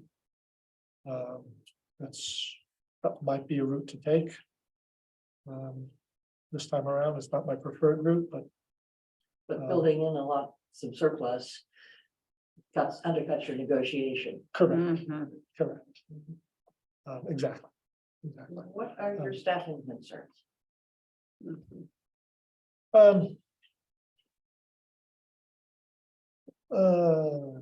Staffing concerns. So we are starting to baby steps in terms of succession planning. We have a number of retirements in the next 4 years. And we are pretty thin in terms of the bench. We don't have a lot of, we have a lot of departments of a couple people only. So that makes it challenging to find good replacements going forward in terms of. You don't have a in-house. lot of lieutenants who want to be. Correct. So there's a lot of concern out there in the municipal world, as there are in the private sector as well, in terms of hiring and finding good candidates. A lot of towns are going a long time in their searches. So, the January jobs report was a surprise, I think, to a lot of people, and a little bit of a recession would ease up the the recruiting crunch a bit. Not that I'm advocating for a recession, but there's just a concern about the candidate pool that's out there. We're seeing that as we tried to hire some additional firefighter EMTs. We've gotten lucky, I think, on the police side. We do have some good candidates that we've been able to line up if we're able to go that route. But a lot of communities are struggling filling those slots. Overall, I think we're pretty stable and doing well. Most across the board, in terms of staff and good performance. There's always a few glitches here and there. But overall, I feel very fortunate in the staff we have. How long do we expect to have an interim town planner? So, Betsy's, amenable to staying on for longer than her original 6 months, if that's the way we want to proceed in terms of keeping a part-time planner. So as long as it's part-time, she's very happy to stay on. She's capped at her hours Yes. because she's a retiree. So, like I say, I just had a very brief conversation with her right before the meeting. Saying that I'd love to sit down and just see how things are going. And she said she's happy to stay on as things, if she can keep at the current hours. So it's just 23 hours a week. So that model, What's your feeling? We had, I think, before Sue Brown, we had a part-time planner, town planner. Sue started as our first planner. Yeah, we've not had. Part-time. She started part-time Yeah. and then her hours went to 3/4 time Okay. plus the hours she had available for the housing trust. So is the housing trust now going to be short of help? So they are, yes. What kind of help do they need? Do they need planner or organizer? Well, that's a good question for them. It depends on the project before them. So Sue, previous planners certainly helped with the housing production plan together. It was a combination effort of the planning board and the Affordable Housing Trust. So that was definitely more of a planner role. And she certainly was helping move things along with the RFP process and working, getting the trust and the housing authority working together. Which is again, a fairly typical role for a planner to play. As they move into if they were able to advance with a developer through a RFQ process, then that really moves into a different kind of set of skills, really. So again, we're speculating where that's going to go. So there are some question marks. Basically, my question. Thank you. John, Yeah, thank you, Becky. Just a couple of comments and a question for Greg along those same lines. Right now, our town planner is half-time. We were working 3/4 time. As you look out over the coming months, is that half-time planner, the amount of time that is provided by the half-time planner, enough given what you see for demand from that position going forward? Well, so I think there will be some shortcomings in terms of her hours and what's on the list of things to get done. So in the past, the planner has provided staff support to the Open Space and Recreation Committee, provided support to the Affordable Housing Trust. I see those kind of support levels falling off if we stick to half-time. Are those project-driven demands, or are they pretty much regularly scheduled demands? Well, I would say there's always some level of demand there. Okay. It does ebb and flow depending on the specific project. But in general, I feel that volunteer boards are more successful when they have strong staff support. I think that's a good model. I think an all-volunteer board without staff support struggles to dot the i's and keep the momentum going. So, Okay. So I think if we scale back the hours of the planner, I think some of that committee and board support and will suffer a bit. Now, is it catastrophic? No. We can get by, but you won't get as much productivity out of certain boards and committees because of that. Okay. And I don't know with Betsy and being half-time, and I don't know all of the, details that the town planner is involved in, but certainly the 40A has to be taking up the bulk of her time. Yeah, I would Is- say, the MBTA zoning effort, continued work on zoning amendments and, working on the permitting process and the adjudicatory role that the planning board fulfills. Those three primary areas take up pretty much all her time. They will take up all of her time, pretty much. That's a pretty full plate right there. Okay. All right. Well, I hear that we're getting along with what we've got at halftime right now, but I hear that you're concerned that longer term that other groups perhaps may suffer from a lack of time they can get out of the planning board, the planning town planner position. Is that a fair assessment? Yeah, I think that's a fair statement. Okay, so it's on your to-do list, not at the top, but it's on your list. So, and it is part of the discussion. So the finance committee certainly had a discussion about this at last week's meeting.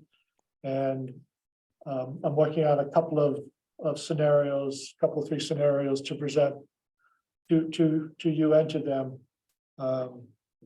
Not this week, but the following week. All right. Well, I don't want to turn it into a planning board or a town planner discussion, but just in general, I appreciated the summary that you provided to all of us. Your tasks are many and varied, and you've kept on top of all of them. So I think we're in good hands. Thank you. And since Kathy wants to go last, I'll go next. I'm sorry, did you? Oh, no, I was just Okay. commenting on that. In terms of management and delegation, how's the delegation coming along? How's the delegation coming? How do I answer that? Delegating, I know. I guess it's one of the areas that I think is going okay, but there's always room for improvement.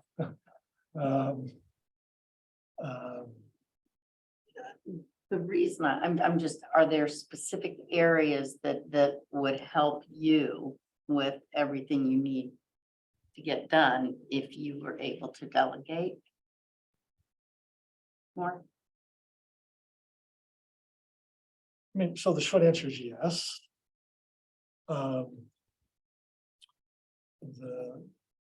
That was in the details, right? So,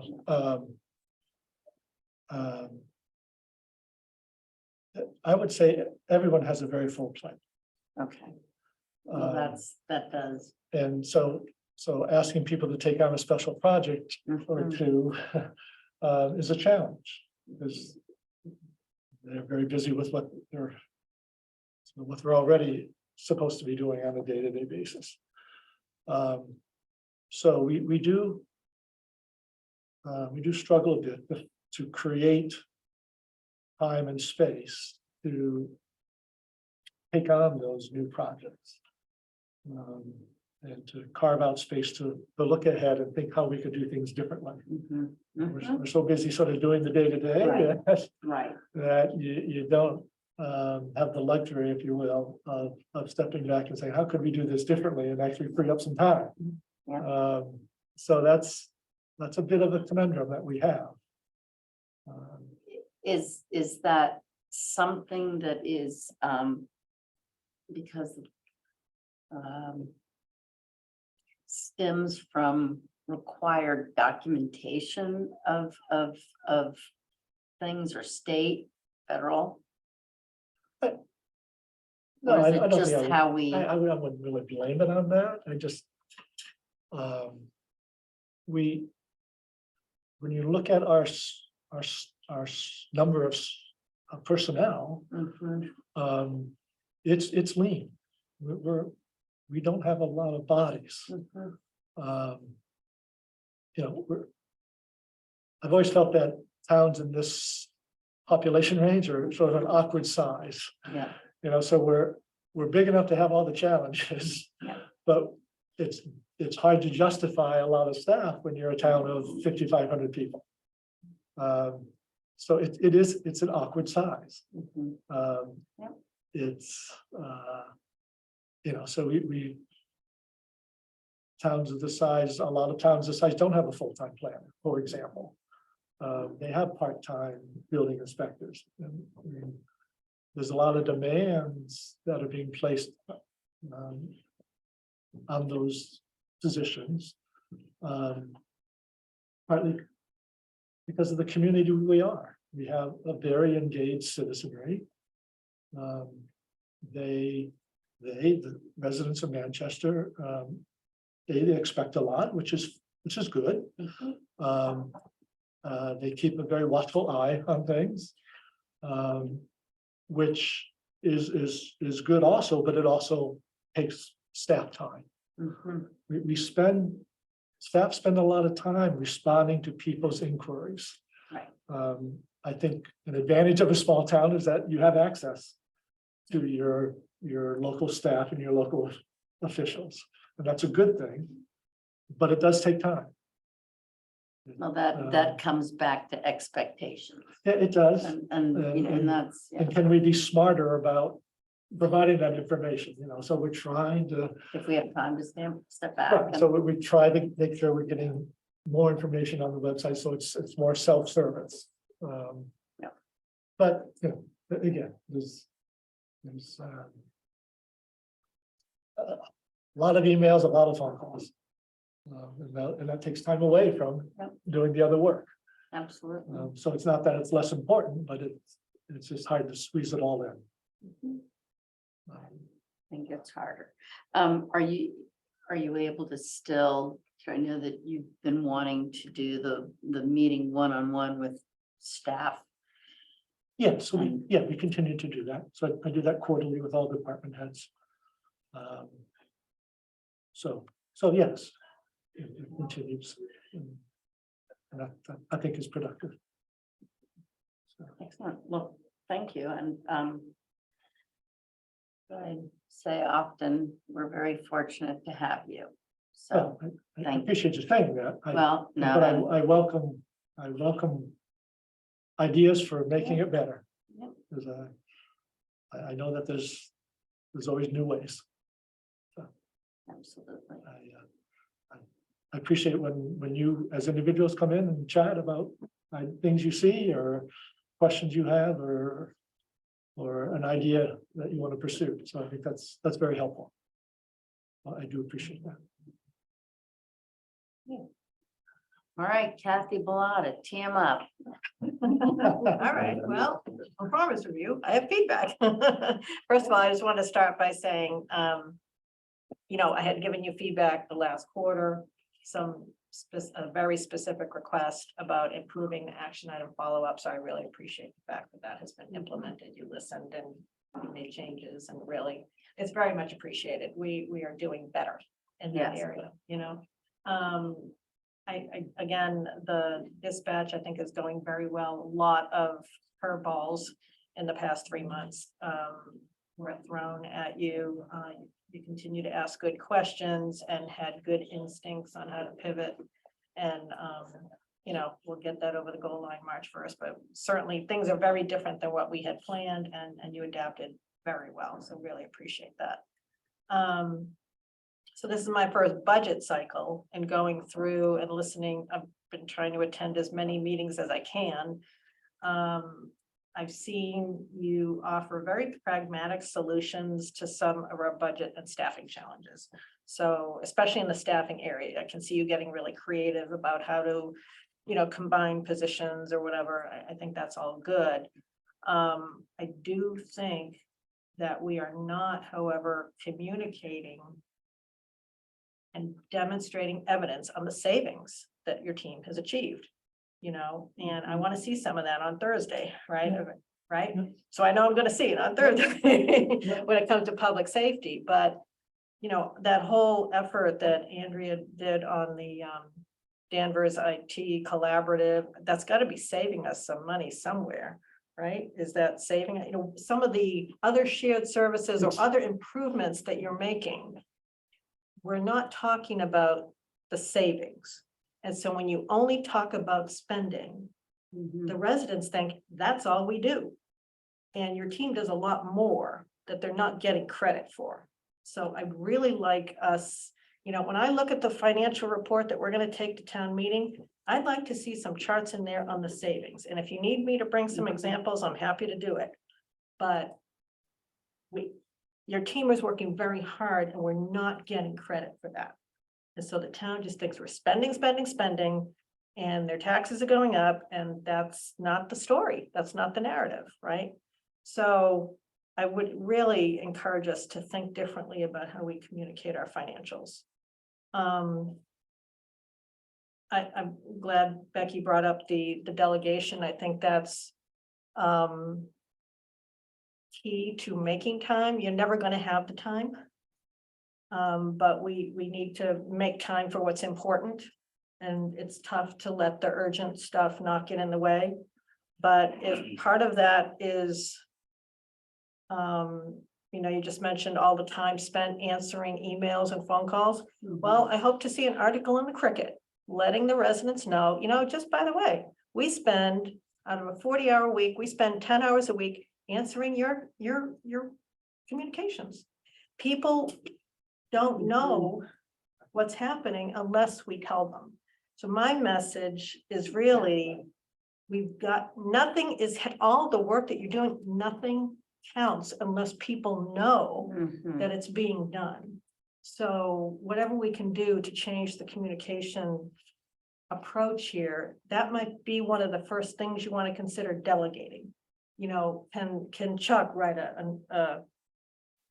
you know, an article in the Cricket? Can somebody else do that communicating with you and make it part of your team's DNA? Because I do think there's a lot of good stuff going on that nobody knows about, and that's a shame. So thank you for listening to the feedback from the last time, and you know, you're doing wonderful work, and we just, if there's anything that we need to do differently, again, you know, please, I think we're going to talk about some of that stuff coming up, so that's great, but that's what we need to hear as well. He wants us to come in and sit down. Yeah. Touch base. Yep. One. Okay, good, thank you. Okay. I think did you get enough feedback? Yes, no, that's all for the good. I appreciate it. Thank you.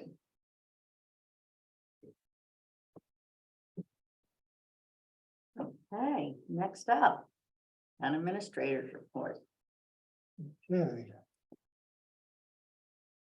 A segue into what Matthew was just commenting on. A while back, we had talked about what are ways that you might be able to streamline agendas, meetings. So I listed 4 possibilities here. One is in terms of the appointment process. The practice has been to, bring in all the potential candidates and for you to interview them during your meetings. An alternative would be perhaps to have the board and committee chair, along with 1 or 2 of you, conduct those interviews and then give a recommendation at a meeting. So that would be one way to cut down on some of that interview time, which sometimes we've had quite a few candidates, which is great, but it does take up meeting time. So that's one.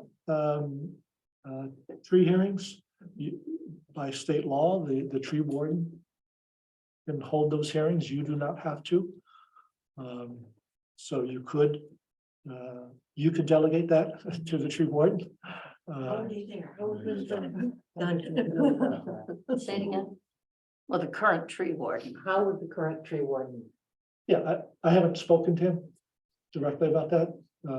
listening to him at the tree hearings, he's very capable of seeing both sides of the question. Yes. Yes. And would he be comfortable being the person who made the final decision? Judge and juror. Right, right. Executioner. Need to have that conversation. Well, and this is with this current tree warden, so I think that that's a very good point. And is he getting a stipend now? Yes. Okay, so we've gone back to that. Good, I thought so. Yes, so it's, I didn't know if you were interested in delegating it or not, so that's question number one. Yes. Question number two Is there a place to delegate? Is there a place to delegate? When can we do it? Yeah. I would love to have the National Grid hearings go to, I think DPW is so much better. equipped Is to- there So you still a need, reason we need to? so do that? state law says you still have to grant those approvals. Consent agenda, couldn't we? You Yeah, could do them as a consent. okay, Well, that's, yeah, that's exactly right. So if they were pre-reviewed. Yep. And sort of teed up by That's DPW, done. Okay. Yep, like uh, it. then more Mhm. typically you could, really have to be an official hearing, right? Yeah. But I don't think they could be consent. You still have to open up the hearing, but you could just take the advice of the DPW right up front. Any questions, no, approve. So the introduction will be done here. She'll do whatever she does. And then we say, go with God and you're done. Okay, that sounds good to me. you missed it, Paul. What happened, Forster Road? Nothing, no change. Who's the person brought it up? No, we're in public meeting, but feel free to come in and join. No, I'm good. I'll text you later. Good night, thank you.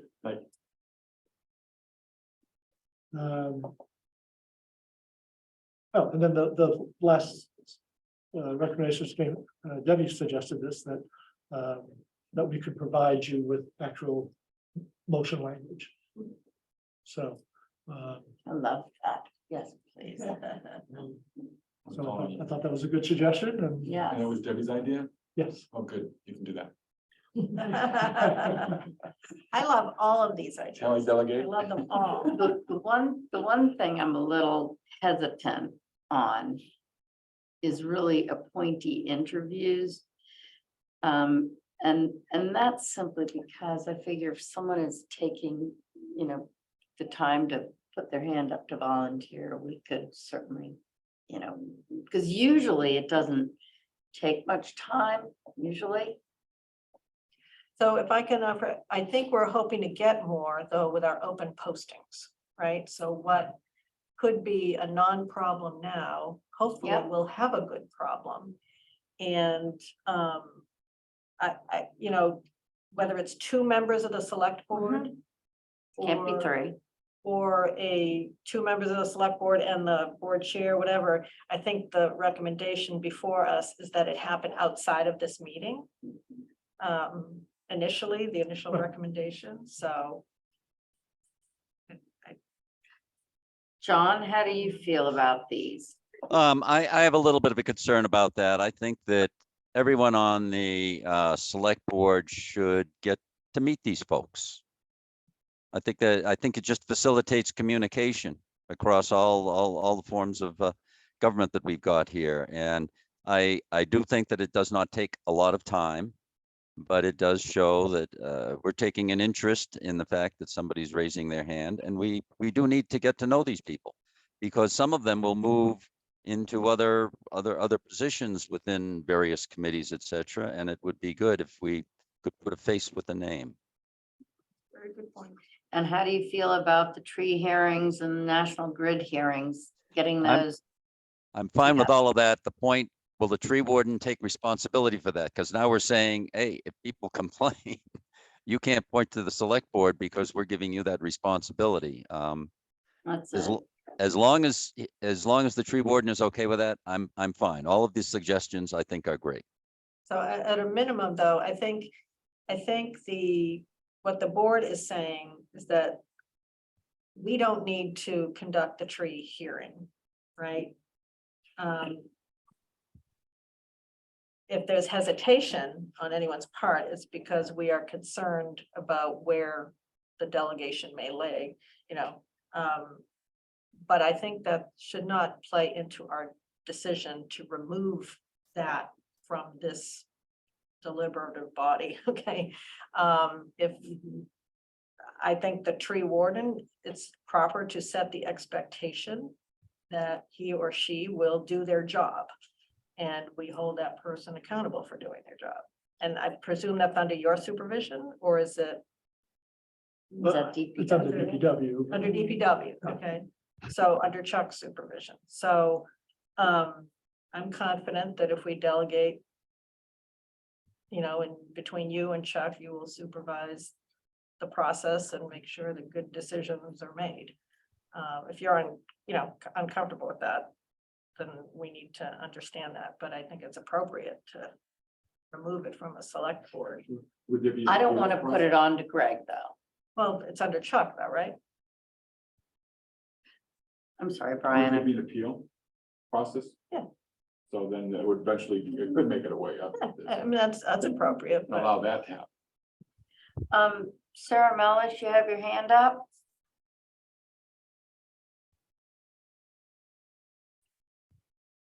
Sarah? Okay, never mind. All right, Can you hear me? I can hear you now. Oh, sorry. Challenged by technology. I wish to speak with respect to board vacancies. I expect 4 members of the ZBA will resign within the next year. And that is due to the extra work required with the 40B. And we need to do something to advertise the positions and also to make it less onerous, because none of us will be left Yeah, if they all resign. Thanks. To that Okay. point. Thank you. Sarah, I had offered to, I was going to resign, but I offered to stay on if the board approves, move into an alternate position. And Sarah felt that it needed board approval, so at some point we can deliberate on that. well, that is, you're already on, right? Is your Yeah, I time? would just, coming? but rather than resign, right now, I'm a voting member, I was willing to drop back into an alternate position. Sarah wasn't sure if we needed board approval, I think It would, we- yes. so we can put down next, the agenda for next meeting. I don't know, or we can talk about it right now, I don't care. No, I can't talk about it right now Let's because put it you're not on on. the agenda. So we can't talk about that. I'll bring it up. Okay. Next meeting. Do you need any more information regarding the streamlining?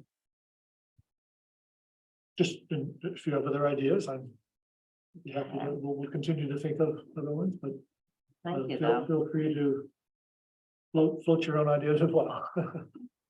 Happy to listen to them. So moving on, just following up on the recent dog hearing, pleased to report that we've had confirmation that all the conditions have been met. And the monitoring is ongoing, but so far so good. Good. So I'm pleased to say that so far is a success story, which is nice. Glad to hear. And then sort of a fun one coming up. You may recall we received a grant for looking at off-season events, trying to bring some more traffic to the businesses downtown. And Tiffany Marletta has been leading a group of people exploring different ideas, and this idea of a skating rink in Masco Park. It's actually artificial ice. I'm still very curious to know what artificial ice it I is. was gonna say, what and is how it works. artificial light? But I actually have seen I went to a skating rink in Bermuda. yes, And okay, and it's plastic, yes. reasonably soft. But it. Does seemed it to fall? work It out. doesn't hurt so much? I Don't don't get know, wet. it looks as if it hurts, but quite a bit when you, but yeah, They apparently do it all the time. Yeah, it did. Apparently, I never knew about it. It's new to me. Wow. Or was it the, what do they have at, Marketplace? Market Street, No, yeah, they have a nice. Is that- Yeah, they is that do. ice or is that, artificial? I don't know. But so, I've so. seen it, but I That's haven't gone fine. on it, so. I haven't- so If when, it's, if it's artificialized, then, because I was gonna ask, is this a next year thing? Yeah. Because the winter's like we're running out So of we're time. If it's hoping artificial, to do a pilot run this Yeah. March. awesome. Or Yeah, just you wouldn't try have it to out. worry about it if it's artificial. Right. Yeah, that's awesome. Yeah, but March comes into April, comes into Little League. March, So the early March. Yeah. Yeah, first 2 weeks in March is what they're thinking. Give it a shot, see if it works. That's Uh, great. And then Yeah, there's something in the that, future, you know, that would be very try to do fun. it a little earlier. would this Yeah. be something, would this be something that might be an all-winter event? It could be, staffing it becomes a challenge. Supervision of some sort, but. I'm sure that Cheryl would more than happy to delegate that too. So yeah, I was just at Market Street yesterday, so the rink was full. And it was like 50 degrees and, but Right. people were enjoying themselves and they had a big tent where you could rent your skates. Right. Yeah. You know, so a lot of logistics like Yes. that to work out, you know, is it just the rink or do you provide the skate rentals or not? There's no skates, I mean, regular ice skates? I didn't go up close, but they look like regular skates. Very fun. I love Right. that. So I think it's a fun idea. Very It's gaining some traction. The business owners seem to be pretty enthusiastic. They're thinking of ways they can do some specials, special promotions around it. Skating by the sea. Skating by the Speed skate. Literally by the sea. It's a great Yep. location. Yep. It is, excellent idea. So stay tuned. We'll have more information as that unfolds. Fun. And I wanted to give you a heads up on that. And lastly, just looking at the upcoming meetings in like a little bit, a busy time. The school committee budget hearing is tomorrow night. You have the joint FinCom meeting on Thursday, I will be zooming in on that one. and then planning board meeting on the 13th. CST will be coming in for a very detailed presentation. And also they'll be talking about the MBTA zoning effort as well. And then your next regular meeting will be the Tuesday, the 21st, the day after the President's Day holiday. And I'm hoping to be in person for the planning board meeting. So. Okay. So that's what I have.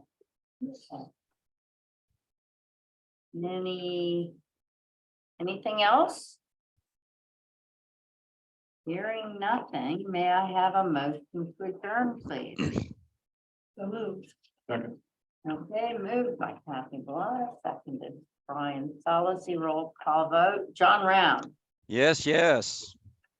have fun. It's, I'm having a delayed cocktail hour here. Sorry. That's okay. It was a great ski The day. alcohol's not good. It was a great ski day. Yeah, that's good. Excellent, glad to hear it. Yep. Brian, Yes. Kathy, Yes. and Becky, yes, Debbie, thank you, everybody, good night. If you want to Good night. sign- Sign stuff so you don't have to come in. Yes. Come with a pen. Oh, thank you.